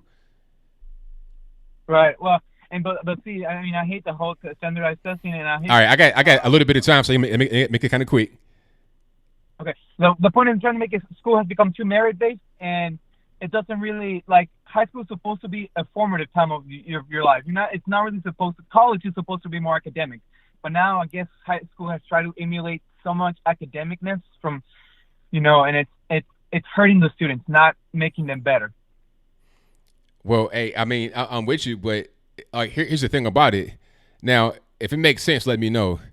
If you're in a school where the teachers are poor, where the education is poor, does it even matter if you have any kind of programs on there that enable bad students? Does it matter? The kids are not going to learn anyway. You can have the program go away. You're not going to improve the school by having that program go away because the school's bad. Now, if you had a good school with bad kids in it, that'd be different. But in the case of Baltimore, it's a thing that doesn't even apply because you have a bad school. If you were not in Baltimore, like let's say you were out in the county somewhere where you have good schools, preserve the good schools by not having that program. But getting rid of the program in Baltimore will not move the needle at all. You would see the same results at the end of the day, the same academic performance. Right. And connect both dots about empowerment programs. If the right empowerment programs were used, we could reduce a ton of crime, a ton of. Right. I'm with you. I mean, I understand. I understand, but I have to go for real. So thank you for the call. I definitely appreciate you. No, definitely, man. Right, make a book about it if you want. I know. All right. Take care, man. All right. Shout out to the caller. Most certainly appreciate him. And I am out. If you cannot call in, I'm sorry, but I gotta go. I gotta be punctual. I gotta be up out of here. Got things to do. But thank y'all for being here. I definitely appreciate you. We got super chats to read, and then I am out. If you are a first-time viewer, please subscribe to the channel. I definitely appreciate it if you did that. Also, like the video and share the video as well. And when you subscribe, click the bell right beside the subscribe button. If you click that bell, you should get notified when I go live or post a new video. It may work sometimes. Sometimes it may not, but just try it and see if it works. But shout out to Super Chatters real quick before we go. Thank you to Horsehead, who said, sent you a story on Twitter about a stupid border seesaw. I saw that. That was crazy. Absurd. Also, a little video of Victor Blackwell I made. Enjoy. Great show. Boss, hey, thank you for your donation. Definitely appreciate you. Thank you to Michael Bryan, who says, support what you like or it goes away. Thank you. Hey, I appreciate you for that and very good words from you. Horsehead also says, Spartacus must resist his testosterone urge to punch Trump. But I digress. Don't know if you heard that story, ABL. What a fool. I did see that story. It's like, all right, Cory Booker, when I see you, the first idea or thought that comes to my mind is not high testosterone. I'm not thinking alpha male when I see Cory Booker, but I digress. Thank you to brother Throat Puncher, who says Kamala Harris is hated in the city, Oakland, for the damage she has caused as prosecutor. Brian Stelter has much appeal as a bag of vomit. Thank you for your donation, man. Definitely appreciate you. And for your hilarious words. Thank you to Minister P for the donation. Thank you to Miss Novak, who says, gotta go. Thanks for the show. Well, you're very welcome. Thank you for your donation. Shout out to Digital Foxhound for your donation. I appreciate it. And thank you to Kevin Duggan for your donation. And also Marco Falzone for yours. That's all I got for tonight. Thank y'all for joining. Great show. I will see y'all again on Saturday, 8 p.m. Eastern to 11 p.m. Eastern. And I got stuff coming out tomorrow. I got VR already done today that I did not have time to put out today. The Mario Lopez video coming out tomorrow. And then I'll put out the I Support 45 video tomorrow. And then I'm also do a debate recap. So I'm going to do 3 videos tomorrow. I'm going to overload you. I'll put out the I Support 45 video kind of early in the day so it doesn't really interfere. And then I'll put the Mario Lopez video out at 4:30. And then I'll put the debate one at my 12:30 normal slot. So that should kind of work out well for you. But that is all I got. So until next time, y'all be safe. I'm out and peace.